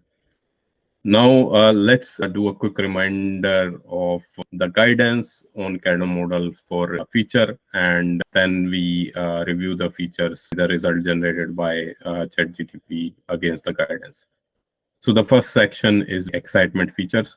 So excitement feature guidance is these are unexpected delights, generate high satisfaction, absence doesn't cause dissatisfaction. So excitement features are, as the name suggests, they excite the customer. They're not expected in general. They are more like surprise to customer, and they result in generation of very high satisfaction. But if these excitement features are not there, then in that case, customer will not be dissatisfied. So based on this definition, let's look at responses generated by ChatGPT for excitement feature. So customizable X ancillary services, ChatGPT have put in excitement feature, which is customizable auxiliary services they are add-on services like meals, baggage, priority boarding, personalized packages for unique traveler preference. So all those things, kind of services, customizable ancillary services, they are GDP have put them in right bucket. They are something which will excite the customer if they are available, but it will not reduce the absence of these feature will not satisfy the customers. Then the next one is in-flight entertainment. So again, this is again a kind of exciting feature. It will excite the customer, but if there is a absence of in-flight entertainment, customer will not be dissatisfied. Exclusive loyalty program. So again, the presence of this will excite the customer. It will increase customer satisfaction, but the customer will not feel dissatisfied if the loyalty programs are not there. Then custom upgrades. So customer updates are more around availability of upgrades to premium sitting with extra legroom for a fee, or providing blankets or pillows in flight. So those kind of amenities or upgrades, again, they will delight the customers. If available, they will generate high satisfaction. But if these are not present, then it will not cause this satisfaction. Then themed travel experiences. So special flights for events, holiday, themed experiences, collaboration with local businesses for unique in-flight offerings. So these are the kind of themed travel experiences. If they are present, they will generate high satisfaction for the customer, but they will not cause dissatisfaction. So one thing we have to keep in mind is why Kano model exists, why product owners or manager do this Kano model analysis. The reason is the Kano model analysis is done to understand what are the features without which the product doesn't exist, and to identify those features which are the basic features. So basic feature are the feature without which the product will not exist. So if you are in initial phase of your product, you are doing MVP of your product, at that point you will be putting your effort in building the basic feature, because if you don't have basic feature, then the product itself will not exist. So you figure out what are the features which are required for building the minimum requirements of the product, which are basic product without which the product doesn't exist. Then you figure out what are the performance need which will enhance the customer satisfaction. But if you don't have these performance feature, then the customer will be dissatisfied. And then the third category you identify is the excitement features. The presence of excitement feature, it delights the customer, it increases the satisfaction of customer significantly. But if excitement features are not there, still it will not create dissatisfaction for the to the customer. And to categorize the features in these three categories, product owner and manager do this Kano model analysis. And based on the stages of the product you are in, you will be interested in building those features. For example, if you are in very early days of building the product, you will be interested in concentrating your effort on basic feature, and you will be putting some of the effort in building performance feature. But as you move more towards maturity, you keep building performance feature. And then excitement features are more about if you are trying to move into a more premium segment, or you are trying to differentiate from your competitors. In those kind of scenario, you build these excitement feature. So that's the reason the product owners or managers do this kind of Kano. We have already reviewed excitement feature, so let's quickly look at basic feature. So basic feature are the fundamental feature. They are fundamentally expected, and these are the feature without which the product will not exist. But the presence of these features have minimal impact on customer satisfaction. But the absence will create a lot of problem, because if you don't have the basic feature available, the customer will be significantly unhappy. So let's see whether ChatGPT have categorized them as right basic feature. The first one, it has generate low cost fares. So low cost fare, because we are building a Ryanair style airline, that's why ChatGPT have categorized low cost fares as a basic feature, right? Because Ryanair is a low cost fare airline, right? And a low cost airline like Ryanair will not their product itself will not exist without low cost fare, and that's the reason that GTP have categorized low cost fares as the basic feature. Then point to point connectivity. So again, ChatGPT have added this as the basic feature. The reason for our particular case, the reason for this is because Ryanair is having a very strong connectivity in European region, and it is the key feature of their business model, the basic feature of their model, that they provide point to point connectivity, direct flights within the European region from many cities. And that's why they have categorized this point to point connectivity as a basic feature. So remember one thing, that for a airline A and B, depending on what product they are trying to build, the same feature can be put as basic feature for a airline B and can become a performance or excitement feature for a airline B. So remember that thing. The next point is online booking and check-in. So again, this is because most of the airlines offer this facility now. That's why it has become a basic feature or basic expectation by the customers. The standard seat allocation. So having availability to standard seat, again, this is a basic feature. On time performance, starting the flight at right time and reaching the destination airport at right time, again, it's a basic feature. So ChatGPT have put all the basic feature based on our particular scenario in the right categorization. Let's see the performance need now. So performance need are directly proportional impact. If the presence of them, these feature in the product enhances satisfaction, but if they are not present, then it causes dissatisfaction. So fuel efficient fleet. So from customer perspective, I might not put fuel efficient fleet in performance feature. I might put it in excitement feature. The reason for it is Cano analysis is done from customer perspective, like what customer perceive as performance feature or excitement feature or basic need. So fuel efficient, I will categorize that excitement need for our scenario. The reason for that is for a Ryanair style airline, the customer will be more interested in paying low fares. They will be less interested in how much polluting this craft is, right?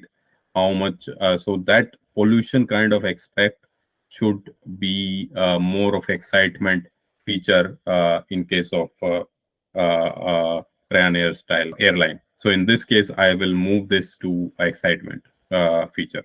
Then reliable customer service. So having a reliable customer service, I'll say this is a performance rate. So ChatGPT have categorized it correctly. Expanded route network. So expanded route network, again, it's a performance need. Expanding dead route network means giving connectivity to a larger network by connecting to airports where other airlines serve and take you from that one airport to another. Advanced safety features. So having access to advanced safety feature again is a performance need, not necessarily a basic need. Enhanced cabin comfort, giving little bit more legroom is again a performance feature. So this all this categorization is correct.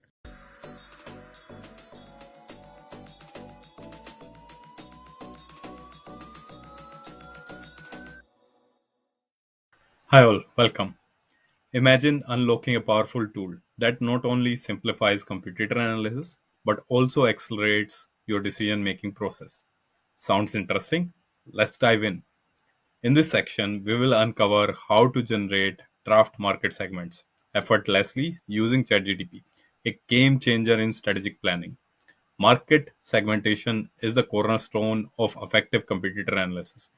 It's all about grouping customers with similar needs and preferences to craft targeted strategies that resonate. ChatGPT serves as your brainstorming partner, helping you quickly draft initial customer segments. But here is the key. While this tool can give you a strong starting point, the real magic happens when you refine and customize these drafts to align with your unique product goals and strategic vision. Let's explore how you can harness the power of AI to streamline this process and make smarter, faster decisions.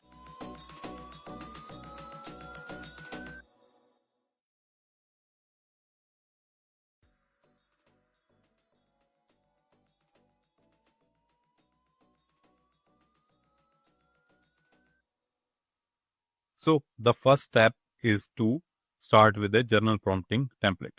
So you can use this journal prompting template to generate any artifact which you are producing. So you can use this template to produce customer personas, market segments, competitor analysis, any artifact on which you are working. So the very first step of this prompt template is to define the role or actor which you want ChatGPT to play for defining this artifact. For example, product manager, management consultant, these are the usual roles which do market segmentation or competitor analysis. Then the next step is to give ChatGPT more context about your company, your product or project. For example, you are doing market segmentation, let's say for Teams or Cisco WebEx, which is a collaboration and communication tool. So you provide that context to ChatGPT in this step.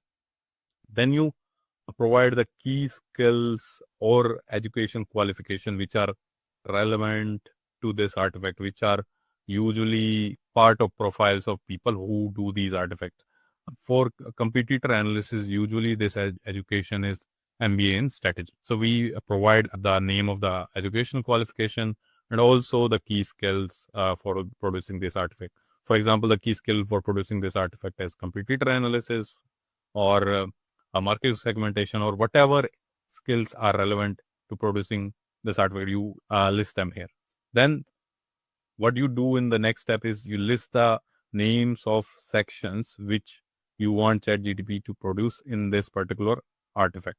For example, if you are doing market segmentation, then the sections can be the name of the segment, the needs of customers, the problems of customers, the size of segment. All of these are various sections within this artifact which you want ChatGPT to produce. Then in the next step, what you do is you name the artifact or framework itself which you want ChatGPT to produce.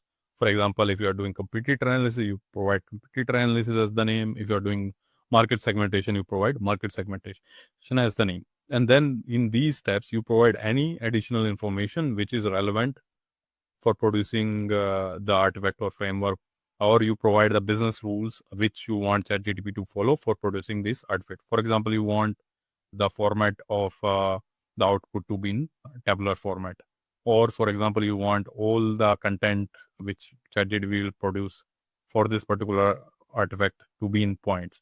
For example, you may want the tone of artifact to be professional. So all those additional information you cover here. So this is the structure of journal prompt template which you can use for producing any artifact, not just competitor analysis, but anything. For example, if you want to write an email or you want to write minutes of meeting, so you want to do a project plan, any artifact you are producing, you can use this journal prompt template to use as a starting point for producing the prompt for that artifact.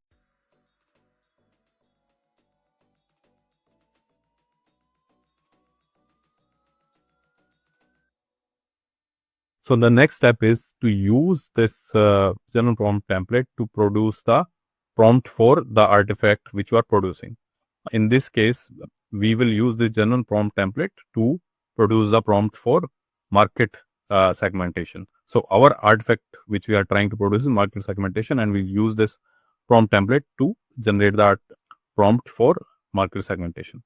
So key things to note is the wording which is written in black point. This will usually remain same across prompts, and the wording which is written in red font, that will change based on your product, based on your context, based on the artifact you are producing. So let's try to generate this prompt for market segmentation using this prompt template. So the very first step what we are doing is we are defining the role or actor name for this artifact which we want ChatGPT to play. So in this particular case, we want ChatGPT to play product manager role. Then in the next step, what we are doing is we are giving more context about the product, project or company for which we are producing this artifact. So here we are just telling ChatGPT that this artifact which you are producing, it is for a communication and collaboration tool, which is Cisco WebEx. And then in the next step, we are defining is the key skill which we want ChatGPT to have and the education qualification.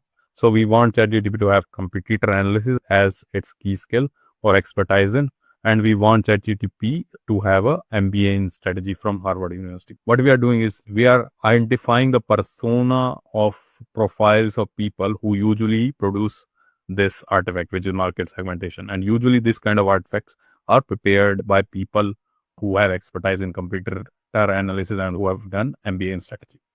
Then in this part, what we are doing is we are defining the names of section which we want ChatGPT to produce for this artifact.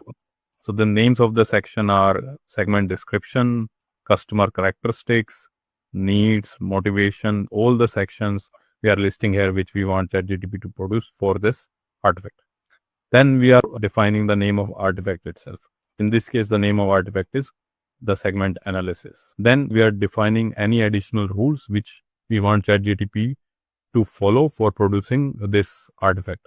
So for example, the market analysis which we are doing is corresponding to the same market as Cisco WebEx. Then the other additional rule which we want ChatGPT to follow is that all the sections should be written in points. Then the next rule we want ChatGPT to follow is that each point within the output should not be more than 5 words. Then the next rule we want ChatGPT to follow is we want it to perform the segment analysis for the top 2 segment corresponding to this product. And then we want the output to be in tabular format. So what we have done in this case is used a general prompt template and used it as a starting point to generate a prompt for market segmentation. That's what we have done. This was the next step.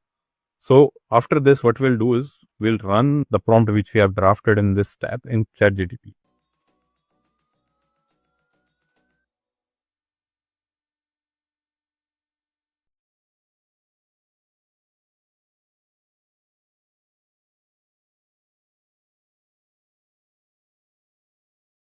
After this, what we'll do is we'll run the prompt which we have drafted in this tab in ChatGPT.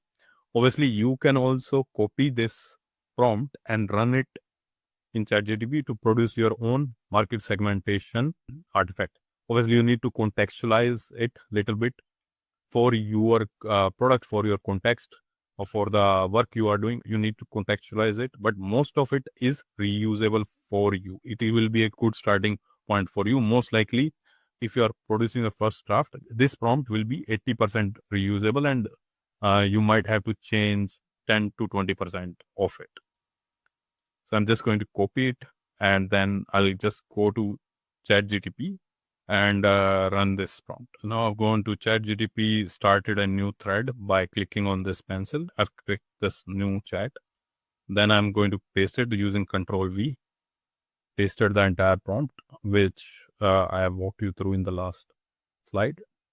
And I've just clicked on this arrow to send it. Now ChatGPT has started producing the segment analysis for us. So the next step is we just copy this segment analysis and paste it in the PowerPoint to see how it looks like. So we'll quickly do that. And now what I've done is I've just copy pasted the output from ChatGPT for this market segment analysis in the PowerPoint in the form of a table. And what ChatGPT have done, if you look at carefully, is it have identified 2 segments. First is small and medium businesses. Then second is enterprise level organizations. And then what it had done is based on the sections which we asked ChatGPT to produce, for all those sections, it have produced the key pointer. For example, the segment description for small and medium businesses is business with less than 500 employees. And then for enterprise level organization, large organization with global presence. Then key characteristic of small and medium businesses is they are cost sensitive, they are tech savvy, they are more flexible. Whereas the characteristics of large organization is they are structured, compliance focused, multi-departmental. So if you read through it, you will find that this is a pretty high quality output, and obviously this is good fit for a first draft. And then what you can do is you can read this word by word, refine it, contextualize it based on your product, based on your market, based on your situation, and validate it based on research, because ChatGPT can do hallucination and produce wrong outputs. In this segment, what I've done is I've shown you how a journal prompt structure template is structured, and how you can use that journal prompt template as a starting point to create a prompt for market segments. And then I've shown you how to run this prompt for market segments in ChatGPT, and then bring it in the presentation tool or whatever artifact tool you are using, and then you actually refine it, contextualize it based on your context, your need. Thanks for watching this video.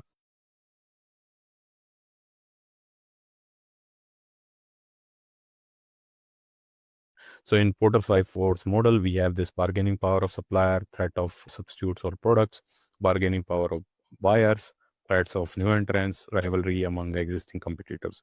So these are the 5 forces which we analyze in Porter's 5 force model, and we rate them high, medium, low based on our analysis. And what it does is helps us in understanding the attractiveness of the industry we are trying to enter with our product. And more lower each of these forces, that means this industry is more attractive to enter for us.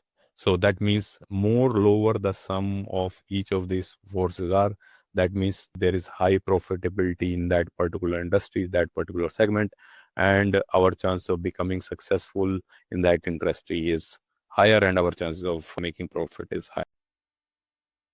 So this is the standard prompt structure template, and we will use this template as a starting point and apply the parameters specific to Porter's 5 force model to this template to generate a prompt which can be used for generating Porter's 5 force model. So let's go through it. So I've already written a sample prompt for Porter's 5 force model. Let's see the structure of it. So what I have done is, if you look at the prompting structure template, I have replaced the parameters which are given in parentheses with Porter's 5 force model parameters. So let's see this already written prompt. The first step is to make ChatGPT assume the persona of the role which ChatGPT is going to play for generating this model. And in this particular scenario, we are asking ChatGPT follow the product manager role. Then in the next step, what we are doing is we are explaining to ChatGPT for what product we are designing this Porter's 5 force model. So in our particular example, we are designing this Porter's first 5 force model for Amazon style book selling website. And then in the next step, what we are doing is we are telling ChatGPT what are the section we want it to generate for our model.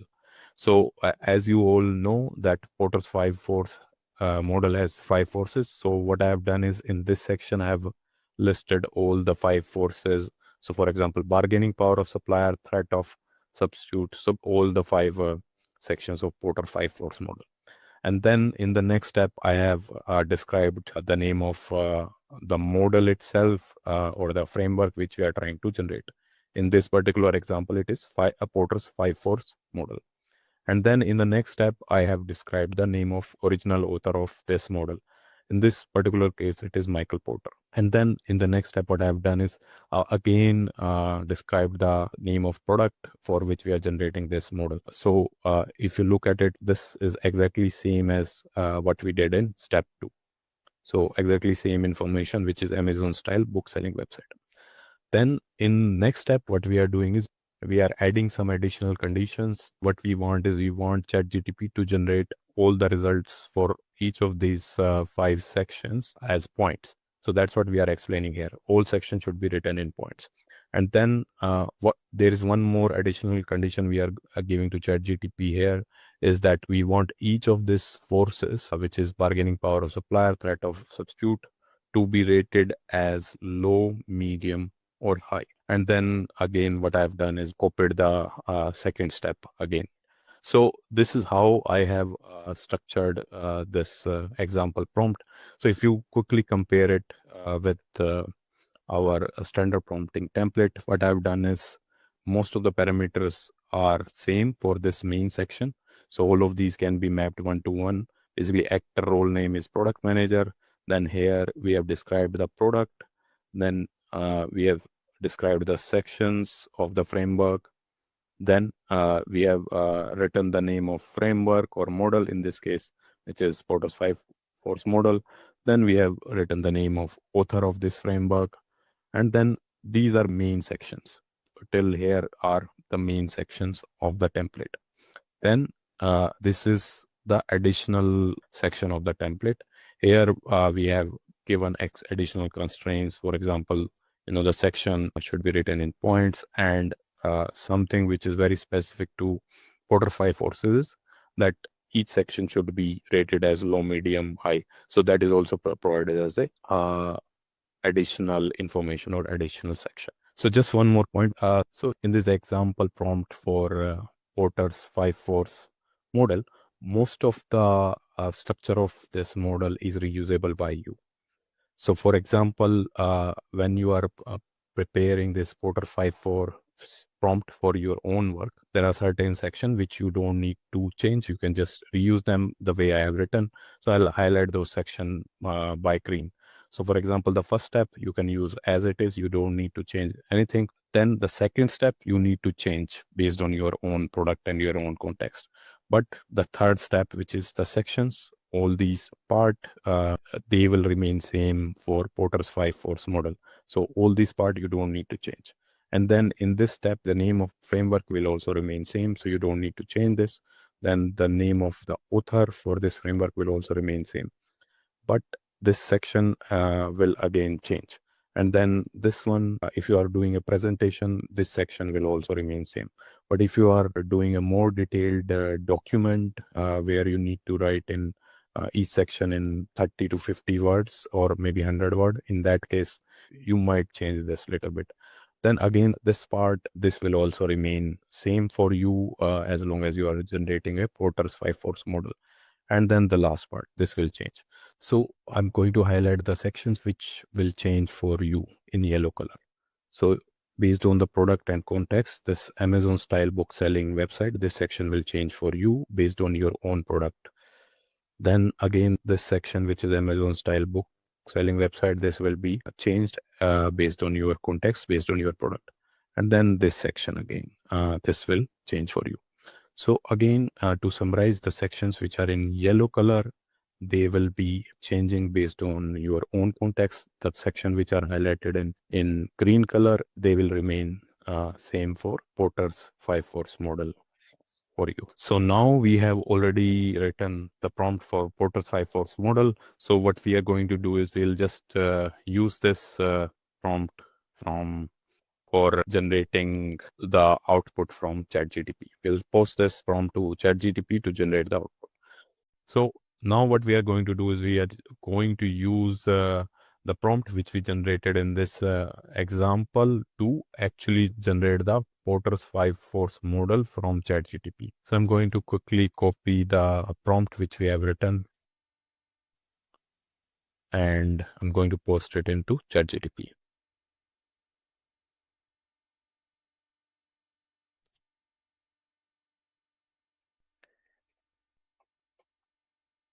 What I have done is I'm not going to start a new thread. I'm going to use existing thread. The reason is I have for this particular product, Amazon style bookstore, what I have done is I've already created a thread where I have generated other models as well.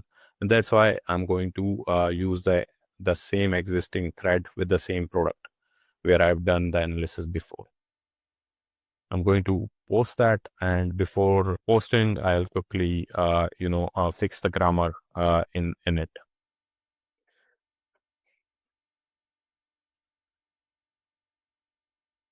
So send the prompt to ChatGPT. ChatGPT has started generating the response. So if you look at it, it has started generating each section. So if you have a quick look at the output which ChatGPT have generated, they have generated each of the section or forces. For example, bargaining power of supplier, threat of substitute products, bargaining power of supplier. So each of these section is generated. Plus, it has given a rating of medium to the first section, medium to second, high to third section, and also it have given the reasoning why it has given a particular rating for this particular section. For example, here bargaining power of supplier, it have given a medium rating, and it has given the reasons why it is like that. Okay, so ChatGPT has generated this output. So what I'm going to do is I'm going to quickly copy this output by using this book button and paste it in the template which we have for it. Okay, now what I have done is I ported the output of ChatGPT in our template for Porter's 5 model.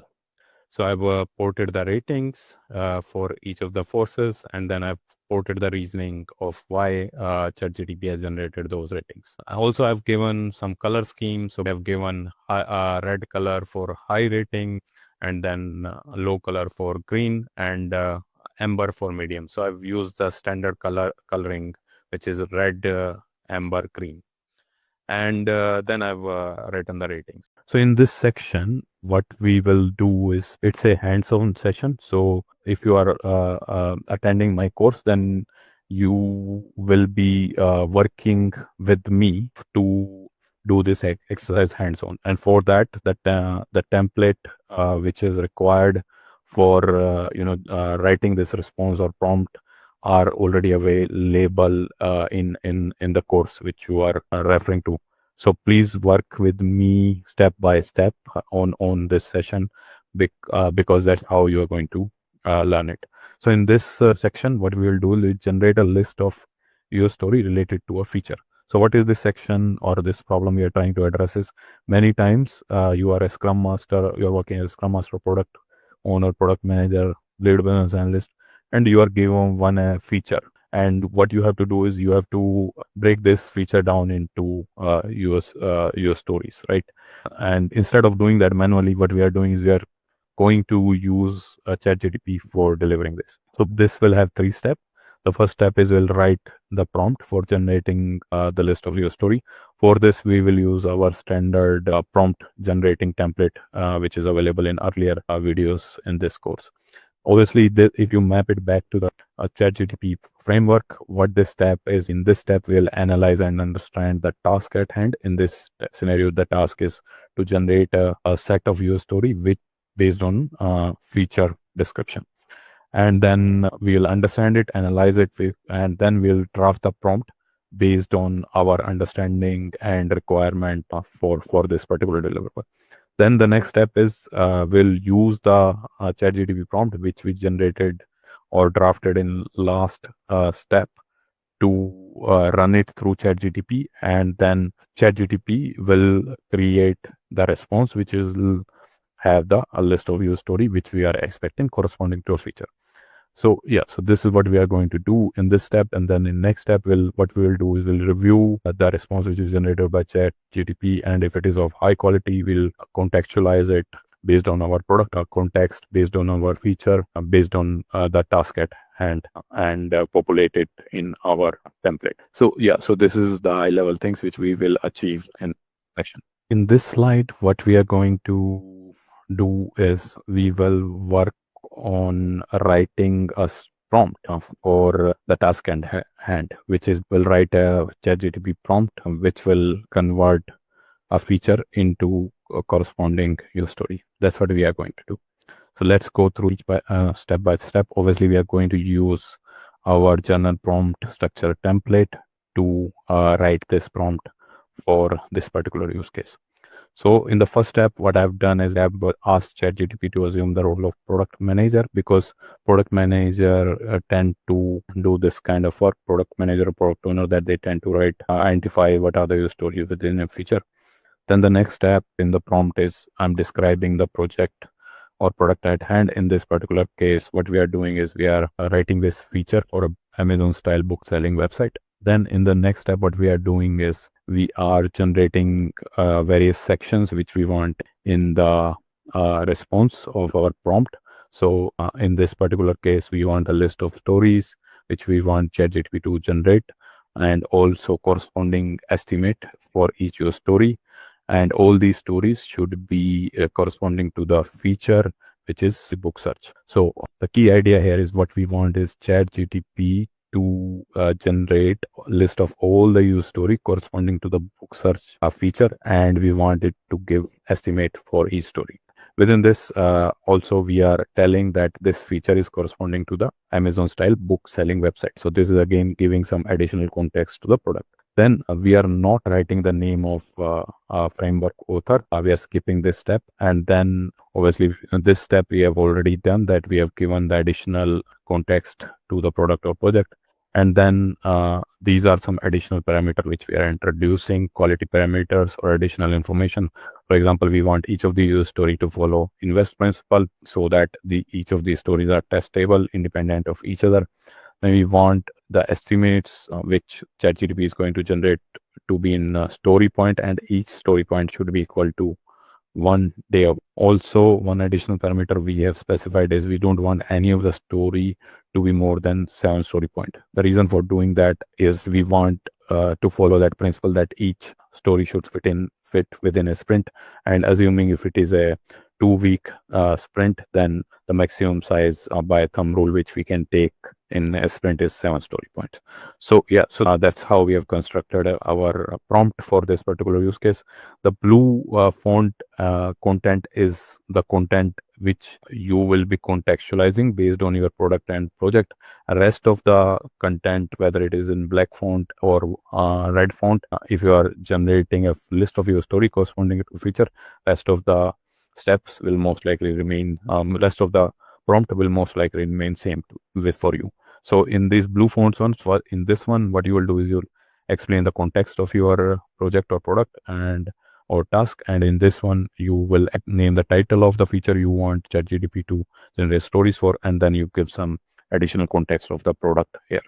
And this step, if you map it back to our framework, ChatGPT framework, which we discussed earlier, this step is around like we have analyzed and understood the problem at hand, which is the task here is to generate a list of use story from a feature title. And then what we have done is we have drafted a ChatGPT prompt for this task. Okay, so after this, the next step is run this ChatGPT prompt, which we have written here in ChatGPT. So what I'm doing is I'm just copying this prompt, going to ChatGPT, and I'm going to start a new chat and pasted this prompt here, and I'm going to run it here. Okay, so ChatGPT has now generated 7 new story. So what we are going to do is we'll quickly port these stories to the templates, to the template which we have already provided.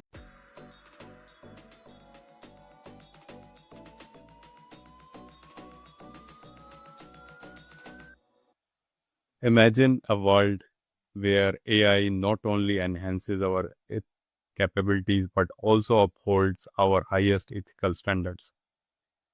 As leaders in this transformative era, it's our responsibility to ensure that AI systems we deploy are both powerful and principled. Today, we are driving into the core principles of responsible AI guidelines that every leader must understand to navigate this rapidly evolving landscape. AI has a potential to revolutionize the way we make decisions, solve problems, and innovate. But with greater power comes great responsibility.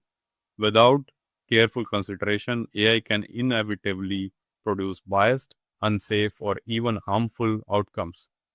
That's why principles of responsible AI are essential. Let's start with fairness. AI systems must treat all people equitably without discrimination. For instance, imagine a loan approval system trained primarily on data from individuals over 30 years old. If that bias isn't corrected, younger applicants might be unfairly denied loans simply because the AI hasn't been trained on a representative dataset. Ensuring fairness means scrutinizing your data and algorithms to prevent such biases, promoting equity in every AI-driven decision. Next is reliability and safety. AI systems should perform consistently and safely, especially in high-stakes scenarios. Take autonomous vehicles, for example. If an AI system fails to make a safe decision in a split second, the consequence can be dire and even fatal. Thorough testing and continuous monitoring are crucial to ensure these systems operate safely in all conditions. Privacy and security is another crucial principle. AI systems often rely on vast amount of data and much of it personal and sensitive. It's imperative that this data is not only secured against breaches but also used in a way that respect individuals' privacy. Consider an AI healthcare application that processes patient data. If privacy safeguards are not in place, sensitive information could be exposed, leading to serious ethical and legal repercussions. Inclusiveness is about ensuring AI powers everyone, including those with disabilities or from underrepresented groups. For example, a voice recognition system that only understands certain accents would exclude many users. Building inclusive AI means designing systems that are accessible and beneficial to a diverse population, reflecting the true diversity of society. Now, let's talk about transparency. At any point, users should be able to understand how an AI system arrived at a particular decision. Imagine being denied a loan by a AI-driven system, and when you ask why, the process is completely opaque. This lack of transparency erodes trust. Instead, AI systems should provide clear, understandable explanation for their decisions, allowing users to see the logic behind the outcomes. And finally, accountability. Whether an AI system makes a good decision or a bad one, there must be a clear accountability. Organization must take responsibility for their AI systems and the outcomes they produce. If an AI-driven hiring tool leads to discriminatory hiring practice, it's the organization, not the AI, that must be held accountable and take corrective action. Incorporating these responsible AI principles, fairness, reliability, safety, privacy, and security, inclusiveness, transparency, and accountability into your leadership strategy, isn't that about ethical compliance? It's about building AI systems that truly serve and uplift humanity. As leaders, we have the power to guide AI development in a direction that benefits everyone. Let's commit to these principles and lead the way towards a future where AI is a force for good. Thanks for watching this video on responsible AI principles.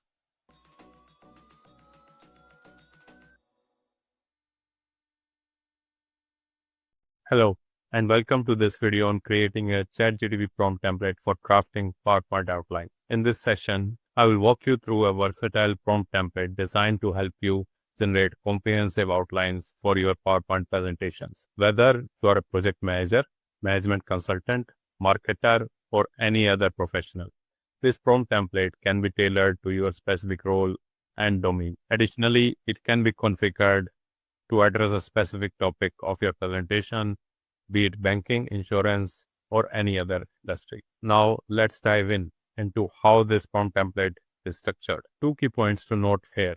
First, the text in black font is generic and will remain consistent across most presentations.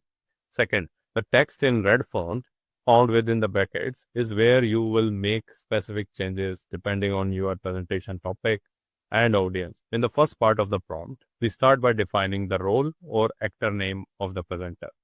There, we instruct ChatGPT to assume the perspective of the person who is presenting the presentation. For example, if you are a project manager, management consultant, or a senior executive like a CEO or CFO, you will specify that role here. In the next step, we will provide the context about the company, product, or project for which you are preparing this presentation. This helps ChatGPT better understand the background and the context of this presentation. Following this, we'll inform ChatGPT that it is an expert in creating PowerPoint presentations. This is a crucial step as it activates ChatGPT's specialized expertise in structuring effective presentation outlines. Next, we'll ask ChatGPT to generate the outline based on a specific topic. For instance, if your presentation is on the use of AI in insurance industry, you would replace the placeholder text with the actual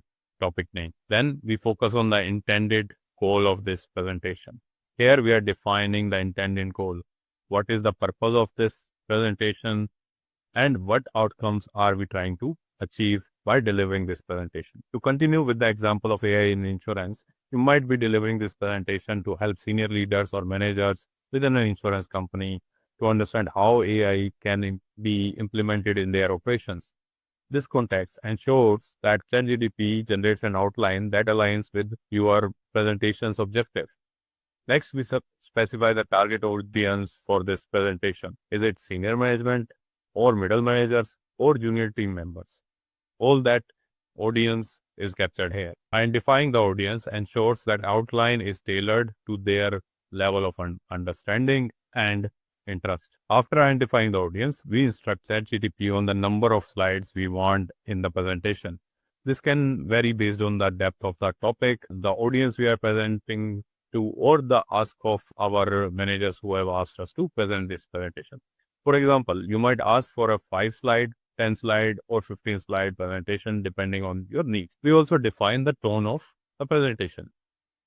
Should it be formal, informal, professional, or perhaps humorous? Setting the tone is essential for delivering a presentation that resonates with your audience.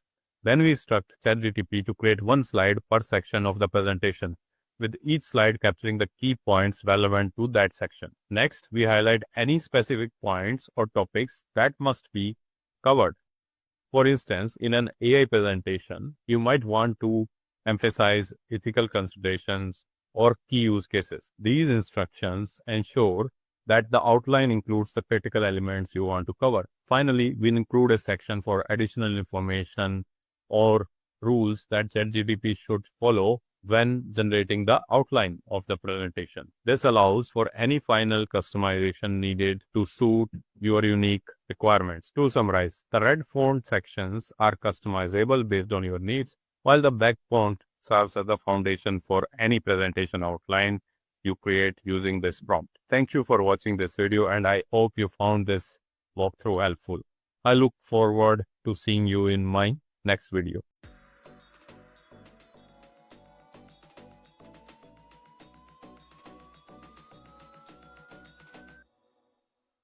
Hello and welcome to this video. In this video, we'll learn how to write a ChatGPT prompt specifically for crafting an outline for a presentation. We will build on existing template that we have developed for creating PowerPoint outlines and apply it to a real-world presentation scenario. The goal here is to help you understand how to craft a prompt that guides ChatGPT in generating a structured outline for your presentation. In this example, we will be focusing on a presentation about exploring opportunities for AI in the insurance sector. I'll walk you through the process of using this existing prompt template to craft an outline for this presentation. In this scenario, imagine I am a management consultant advising an insurance company. My client has requested a presentation that explains how AI can be leveraged in the insurance industry. The presentation will be aimed at senior management and junior staff members to help them understand AI potential in their day-to-day operations. With that context in mind, the aim of this video is to demonstrate how to write a ChatGPT prompt for defining the outline for presentation for this specific use case. Let's dive in to this process. On the left-hand side of your screen, you will see a basic prompt template for generating presentation outlines. This is a general template that can be used for a wide range of presentations. Our task is to modify this template so that it fits the specific topic of AI in the insurance sector, while also tailoring it to our audience. Let's break down how to use this template. The first step is to instruct ChatGPT to take on the role of presenter. In this case, the presenter is a management consultant who is preparing to deliver the presentation. This ensures that ChatGPT creates content from the point of view of that role using its knowledge about this role as well as expertise. Next, we need to provide a description of the company or industry for which the presentation is being prepared. In our example, the presentation is for an insurance company. So we specify that here. This step adds important context for ChatGPT to work with. The next two lines in the template remains unchanged. They inform ChatGPT that it is an expert in creating PowerPoint presentations. This reinforces its ability to structure an effective outline. Following that, we ask ChatGPT to generate an outline for the presentation. In the next step, we clearly state the topic, that is, exploring opportunities for AI in the insurance sector. This gives the AI a concrete focus for generating the structure of the presentation. Next, we define the presentation's goal or purpose. In this case, our goal is to introduce the audience to the current AI landscape and explain how AI can be applied within the insurance industry. The desired outcome is to help the audience, both senior managers and junior staff, understand how AI can be integrated into their daily work processes. We then define the target audience, which in our example consists of middle management and junior staff in the insurance company. By identifying the audience, ChatGPT can create a presentation that is appropriate for their level of expertise. Next, we specify the number of slides needed in this presentation.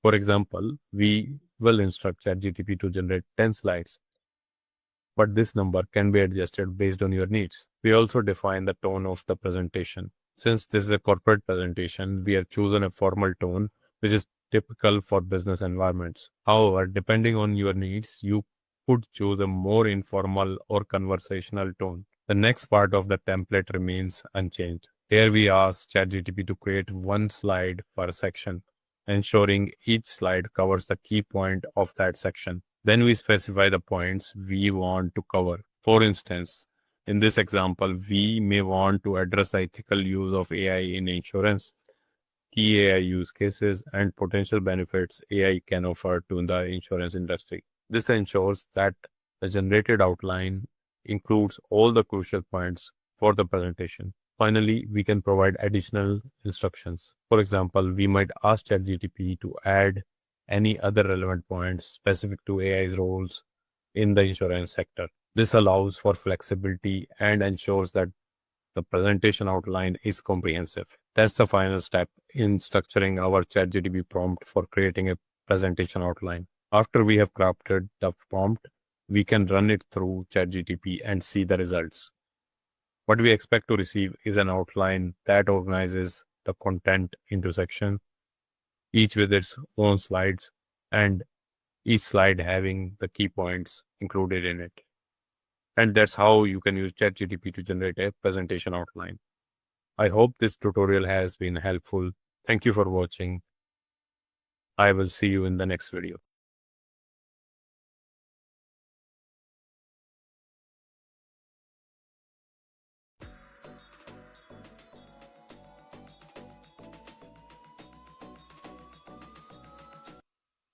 Hi all, welcome to this video. In this video, we are going to generate a presentation outline using ChatGPT. And for that, what we are going to do is, in the last video, we generated a prompt for generating this presentation outline using ChatGPT. We are going to use that prompt and run it in ChatGPT to generate a PowerPoint outline using ChatGPT. So let's do that. So the first step for doing that is you open a browser window and go to ChatGPT. So you go to ChatGPT by typing chat.openai.com.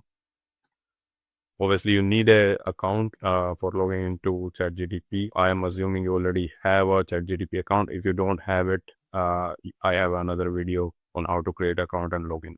So I'm skipping all that step for now. And now we have reached this ChatGPT. And what we are going to do is we are going to start this new chat window. And it will open this new chat for us, and we'll go to this message section of ChatGPT, and we'll just paste the prompt which we created in our last lecture for generating this PowerPoint outline. So let's do that.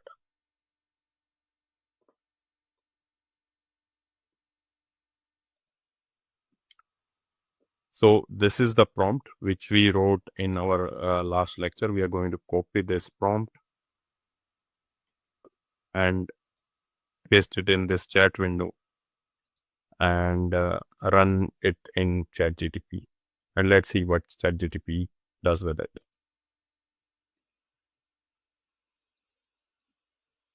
Okay, ChatGPT has started defining the outline for this prompt, and it has generated the title slide. It is saying title is exploring opportunities for AI in the insurance sector. It generated a subtitle which is understanding how AI can transform your work. Then it has generated slide number 2, which is introduction to AI in insurance. And slide number 3, the AI landscape in insurance. And it has added points in each of these slides. For example, in this one, it has added definition of artificial intelligence and its components, including machine learning, language, natural language processing, etc., industry overview. Then it has created the next slide, key use cases in insurance. Then it has created the next slide, AI in underwriting and risk management. Then the next slide is AI in customer service and experience, ethical consideration of AI in insurance, challenges and limitation of AI in insurance, which are data quality, availability issues, integration challenges with legacy system. Then future trends and opportunities, conclusion and call to action. And in that, it is showing us a recap of AI's potential to transform insurance operations, encouraging staff to identify opportunities where AI can be applied, next steps, and Q&A. So all this outline and the key points within outlines looks good to me. I think what one point is missing, it hasn't added any case studies to the outline. So I'm just going to go ahead and ask it to write some case studies for us. So I already written a prompt for that. Let me add that prompt here. Also, one thing I've noticed is the quality of the content which is generated by ChatGPT for this presentation outline is really good.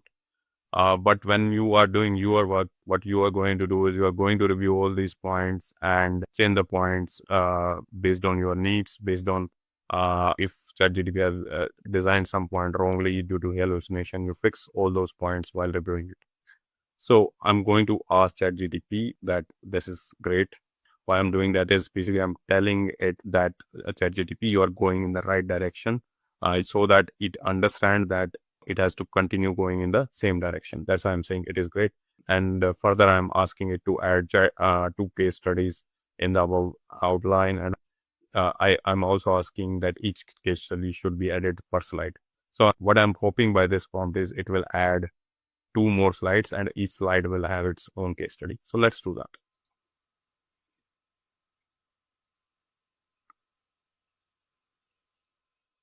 So if you look at here, what ChatGPT has started doing is it has started rewriting the outline again and seems to have added 2 case studies to it. So let's see again. So in slide number 5, it has added a case study, AI in claims processing at Lemonade Insurance. Then in slide number 7, it has added case study 2, AI in fraud detection at Zurich Insurance. So all this looks nice to me. So in this video, what I wanted to do is ask ChatGPT to generate an outline for us. So that's great. So thanks for watching this video and see you in the next video.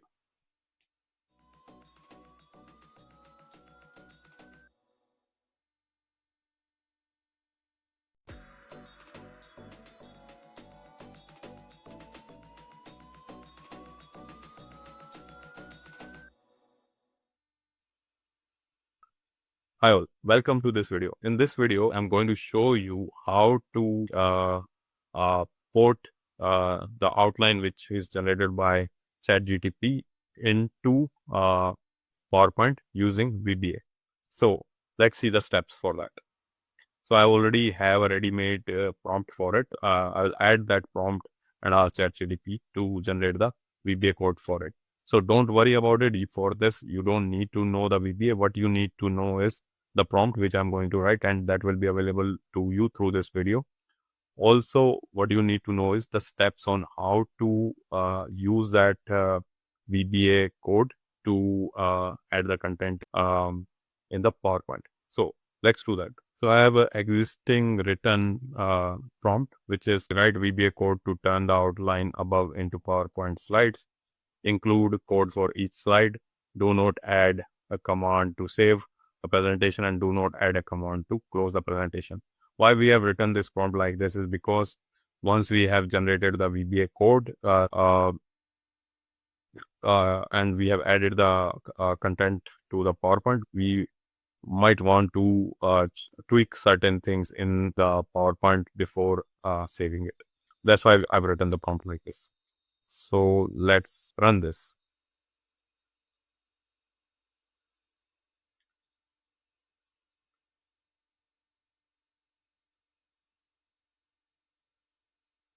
Okay, if you see here, ChatGPT has started writing the VBA code for the entire PowerPoint outline.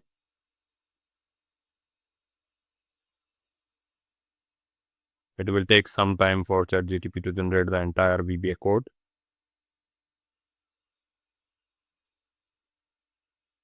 It continues to generate that.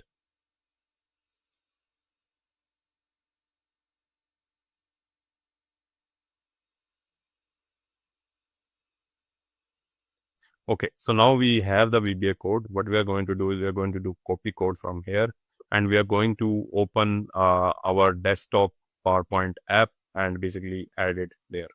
So let's do that. So the next step here is we go to our desktop PowerPoint app. We start that PowerPoint app, and what we need is in the PowerPoint app, we need the developer tab for starting this. And for the developer tab to be present, we need an additional developer tab here for adding the VBA in this case. So for that, what we need to do is we need to add it. So for that, first step is to go to files. Then within that, go to options. Then within that, we have to navigate to customize ribbon. And then from customize ribbon, you have to go to developer and then check the developer section from here and then click on OK. So by doing that, what you see is a new developer tab is added here. So now we go to this developer tab, then we click on this Visual Basic, the first one. Within Visual Basic, we go to this insert module, and within that you have this downside arrow. We click on downside arrow and click on module. So we started a new module, and here we are going to paste the VBA code which we had in our ChatGPT. So this is the VBA code we generated in ChatGPT. We copy this VBA code and then we paste it here in the module section. And once we have pasted it, there is this run sub button. We run that.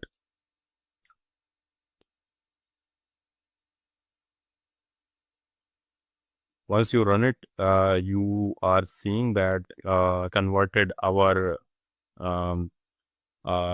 VBA code into a presentation. So in this, what we did is we first generated the outline using ChatGPT, and then we use ChatGPT to convert the presentation outline to VBA code, and then we put the VBA code in developer section in a new module in PowerPoint and convert it into a PPT. So you can see this is now available, and let's see how it is looking like. So this is the title section. It is looking okay to me. Here there is one additional thing which has happened. It has added these additional bullets. So let's see if there is any way of replacing these additional bullet. So one way is that you can do Control F, where you go to the find and then click on this replace. And when you are doing find, what you just copy paste this bullet with this additional space here. So I've already copied it using a Control C from there, and I'm pasting it here and replace it with blank. So let's see if it recognizes it. So it has started recognizing this, and what we are going to do is we are going to replace it in blank, and we replace it in the entire pack one by one. So let's try to replace it. So it started replacing it. We just replace it in the entire pack to fix this problem. So and this one. So we have fixed this problem now. So next step is to do some beautification.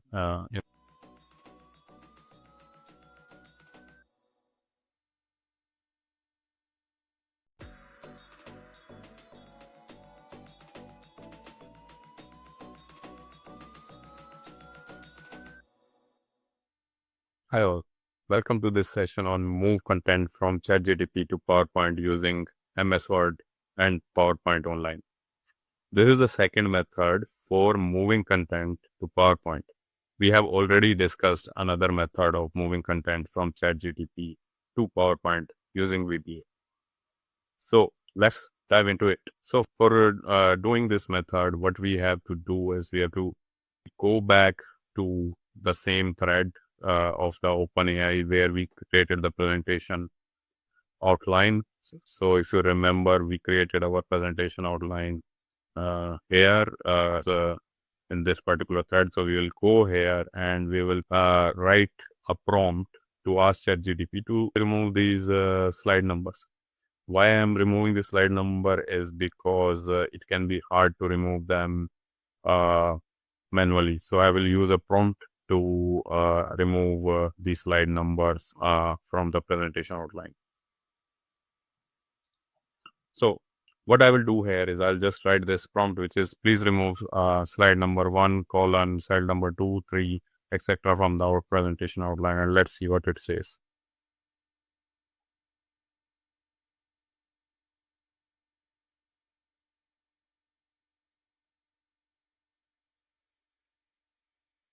So if you look here, it has started writing the presentation outline without those slide numbers, and it looks much cleaner now.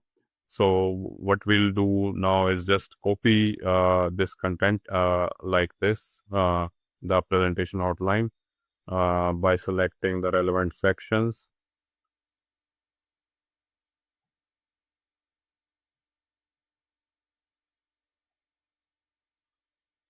We'll copy all of this, and then we will go to Office Online. So Office Online, it's a free tool available to all of us. You can create a free account where you can actually use Microsoft Word, Microsoft PowerPoint, all of that free, of course. So now we'll go to the online version of Office, and the steps which I'm showing you now are only possible on online version of Office. So you'll just create a new Word document by clicking on this.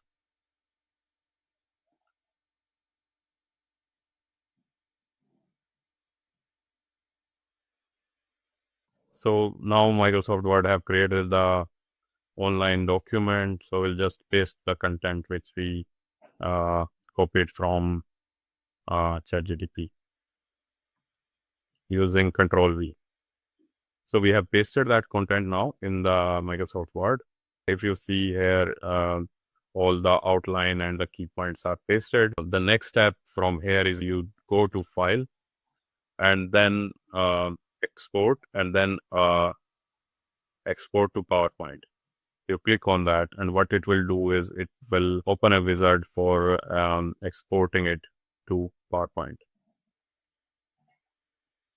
Obviously, you can select one of the pre-designed theme by PowerPoint for applying the theme as well. But for the purpose of this demo, I'm not going to do that. I'll just select a blank theme without any design into it, and I'll push on export. So now it is preparing the slide and summarizing the content. And now it has created a presentation which is ready for us. So we'll just click on Open Presentation from here.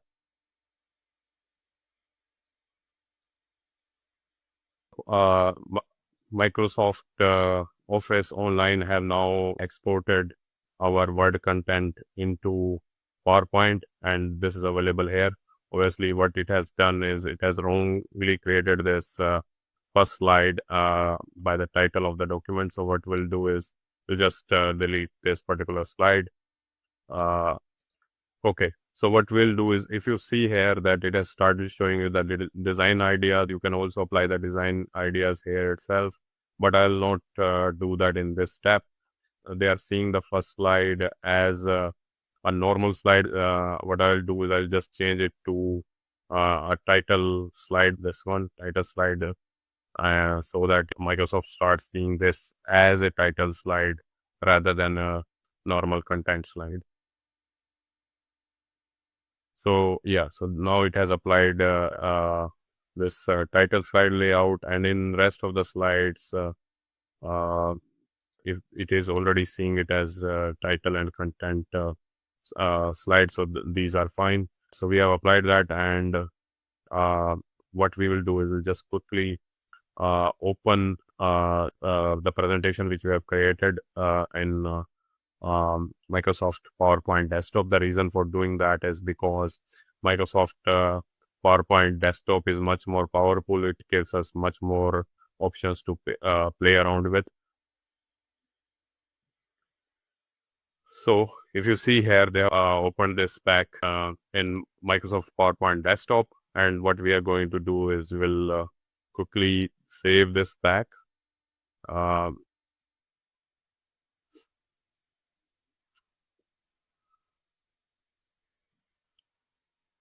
We'll save a copy of this pack at the place we want.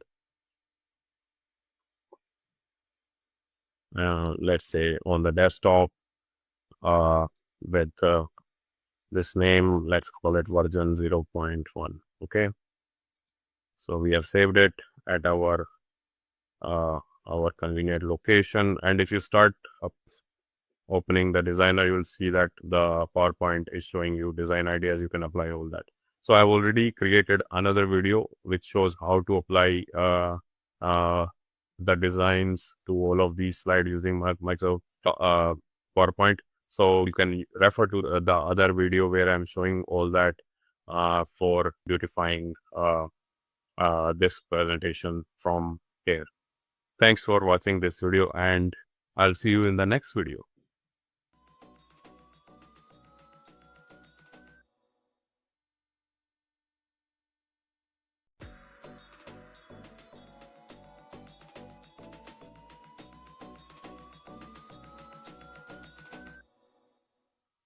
Next step is to do beautification in this pack. So let's do some beautification. One way of doing the beautification is using the inbuilt designer. So you click, go on the right hand side top corner and click on this designer. And if you see that from here, it has started showing some design ideas to us. So we can choose, let's say, one of this design idea, maybe this one. This looks okay to me. Let's see what designer is proposing in this one.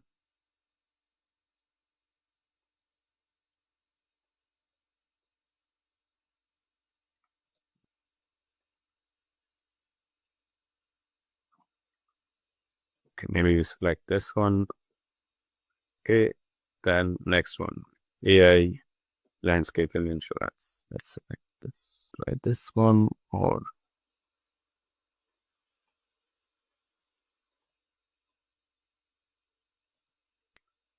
yeah, this one is also looking okay. Maybe let's keep this one for the time. Key use cases of AI.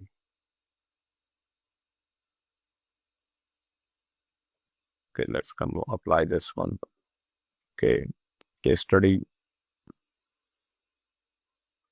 Can try either this or maybe this one. What do you say? Maybe let's keep this one. Okay. Then AI in underwriting and risk management. Maybe let's go with this one. Okay. Then case study 2.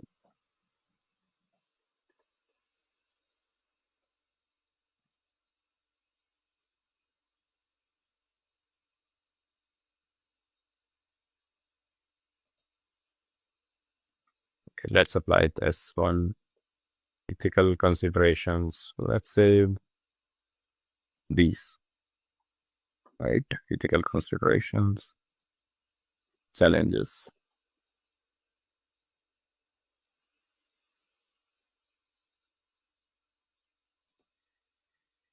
Let's keep this one, which returns and opportunities. Okay, let's keep this one for the time being. Okay, and then conclusion and action.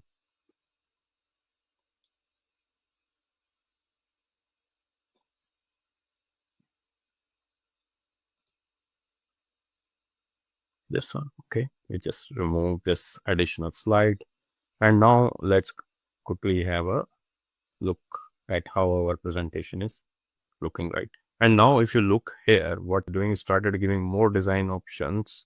This now considering this as base design, started giving more design option in this one. Okay, so what I'm going to do is I'm just going to create a duplicate of the slide first and see some different options here.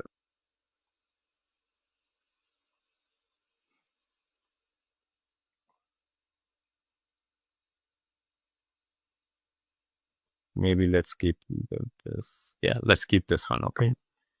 Maybe let's keep the first slide. Okay. Okay. We are going to keep it this one as like this only. Then okay. So we got this version now, which is looking much better than where we started. And this is our first slide, exploring opportunities, which is basically the title slide. This is introduction to AI in insurance. It is kind of dividing the pack into various sections.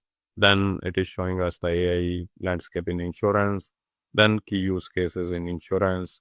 Then it has shown one case study to us. Then it is showing AI in underwriting and risk management. Then it is showing case study 2. Then it is showing us ethical consideration of AI in insurance. Then it is showing challenges and limitation of AI in insurance. Then it is showing future trends and opportunities, and then conclusion. So this pack is really looking nice from where we started, and within a matter of minute, we created basically a very nice looking pack. So let's try to save this pack as this one. Let's say this. Save as, browse.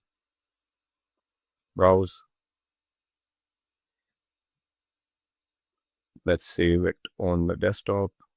It has already picked this name, and let's call it and we just save it.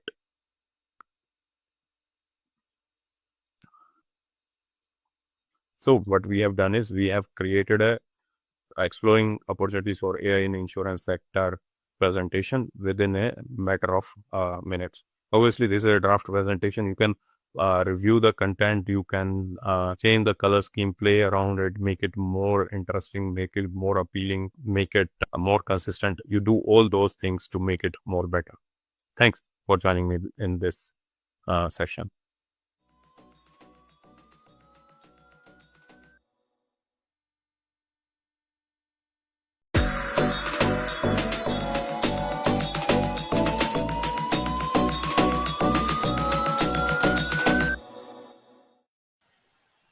Hi all, welcome to this video on generating a new presentation starting from a blank presentation. In this video, what we will do is we'll start from a blank presentation and we'll use a title of a presentation which we want to generate the entire pack using Microsoft Copilot. So let's start with it. So the first step is to start your Microsoft PowerPoint. So you go to the search section within your Microsoft Windows, and you can see the PowerPoint app here. You start the PowerPoint app. So one of the prerequisite for creating this presentation is you need a Microsoft Copilot activity on your machine. So the next step is to start with a blank presentation, and then once you do that, you will see this Copilot button appearing on the top right hand corner within your PowerPoint. So you'll use that, and this is the Copilot symbol. And from here, uh, within few seconds, the options uh, within Copilot will start appearing. So these are some of the pre-built prompt available from Copilot. So this is a pre-built prompt available from Microsoft Copilot, which is used in scenarios where you want to create a totally new presentation about a particular title. So we'll use this pre-built prompt, which is about creating a presentation. So use this. Once you click on it, it will pre-populate some part of this prompt, which is create a presentation about. And after this, what we have to do is we have to write the name of topic on which we are creating this presentation. So let's generate a presentation on exploring opportunities for AI in banking sector. So I'm going to have typed this thing, which is exploring opportunities for AI in banking sector after this. And then once you are happy with the title, you send it using this message button. Microsoft Copilot is working on creating your presentation. If you see here, it is saying almost there. If you want to stop in between, you can click on stop generating as well. Then it will stop the process of generating.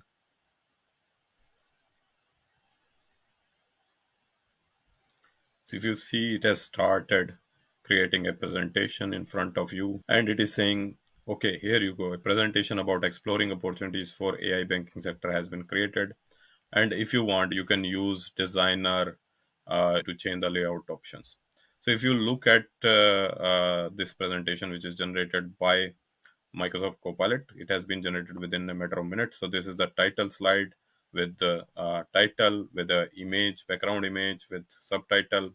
Also, it have put the speaker notes within the speaker note section, which you can use for presenting this presentation. Also, it has given you this warning, which is AI generated content may be incorrect. So what it means is whenever you are using this presentation to review it, you need to make sure whatever things are not correct, you just fix those things. So look at this slide, for example. It have added the title to the slide, it have added a image to the slide, it have added the various text in the body of slide, and it has also given you the speaker note, which you can use for speaking about this slide. Then similarly for the next one, it have added a image, a title, and all of the text plus the content of the slide. So if you look in total, Copilot have created 14 slide in total, and which has a conclusion section as well. So this is what I wanted to show you, that using Microsoft Copilot, you can create a presentation from a blank presentation just using the title of the presentation, and it will populate the entire presentation, including various slides, the headings, the content, and the images, and also the speaker notes. See you in the next video.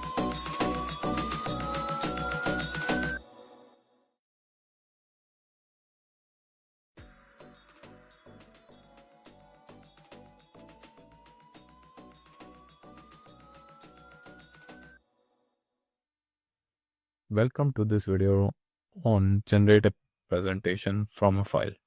In this video, we will learn how to use Microsoft Copilot in PowerPoint to generate a presentation from an existing Microsoft document.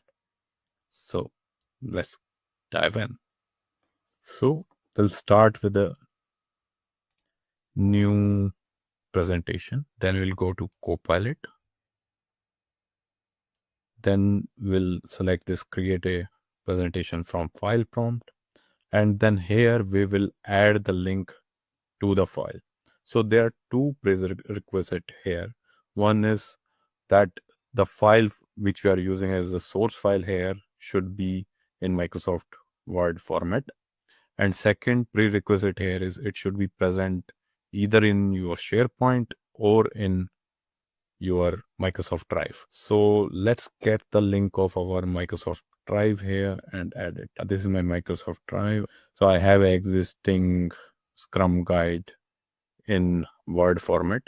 So I'm just going to click on it, and when you click on it, this arrow share with other people appears. We click on it again, and then from here we copy this link, anyone with the link, and then it has copied the link, and we just go back to the file from where we started, and we just paste the link here after the prompt, and we run it.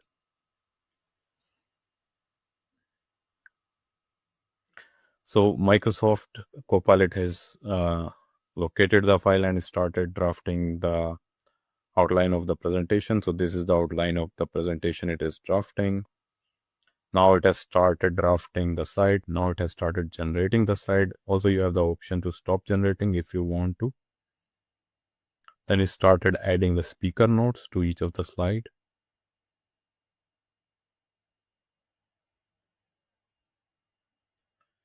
It has finally drafted the pack for you. The pack has 46 slides.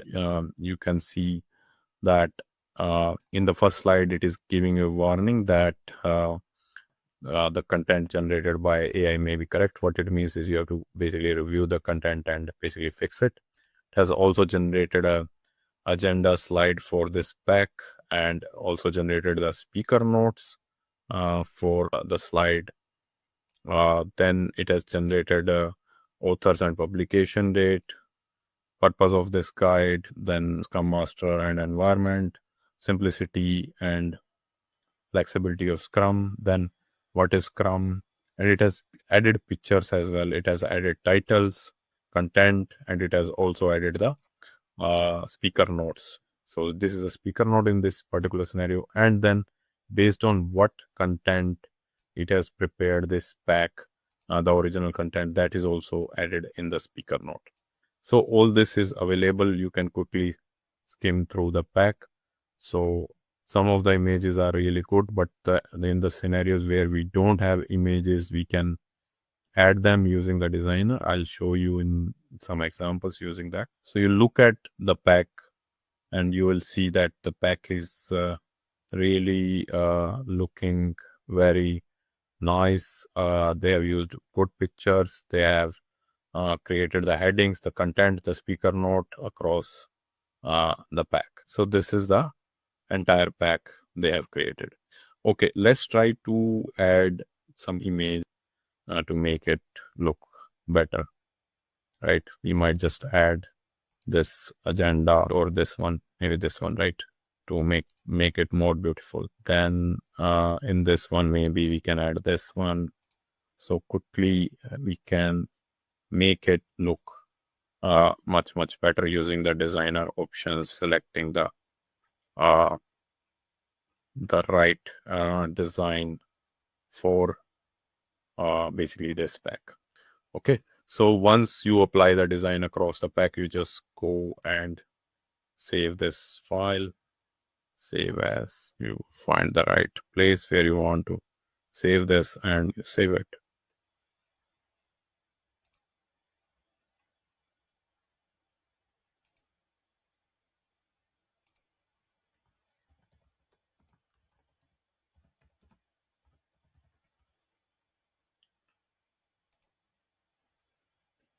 So that's how we create a pack from an existing Word document using Microsoft Copilot available in PowerPoint. Thanks for watching this video. See you in the next video.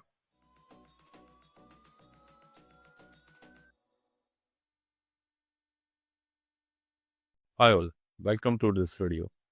In this video, we'll learn how to add a new slide to an existing PowerPoint presentation using Microsoft Copilot. So let's dive in. I want to add a new slide on Agile overview. So I will go to the space where I want to add. So I want to add this slide between slide 2 and 3. I'll click here. And then after that, I'll go to the prompt window where we write the prompts. And then within that prompt window, we can go to this star, which is saying view prompts. Within that, we go to the create section. And from the create section, we select the third prompt, which is saying add a slide about. So you click on this one and then you write the name of the topic. So I want to add a slide on Agile overview. So I've added it, and after that I'll click this send button. Okay, let's see how PowerPoint is going to generate it. So if you look here, it has added this slide on Agile overview. The heading looks right, then it has added these bullet points, then it has added a good image, and it has also given you speaker note. So this is what I wanted to show you in this video. Thanks for watching this video.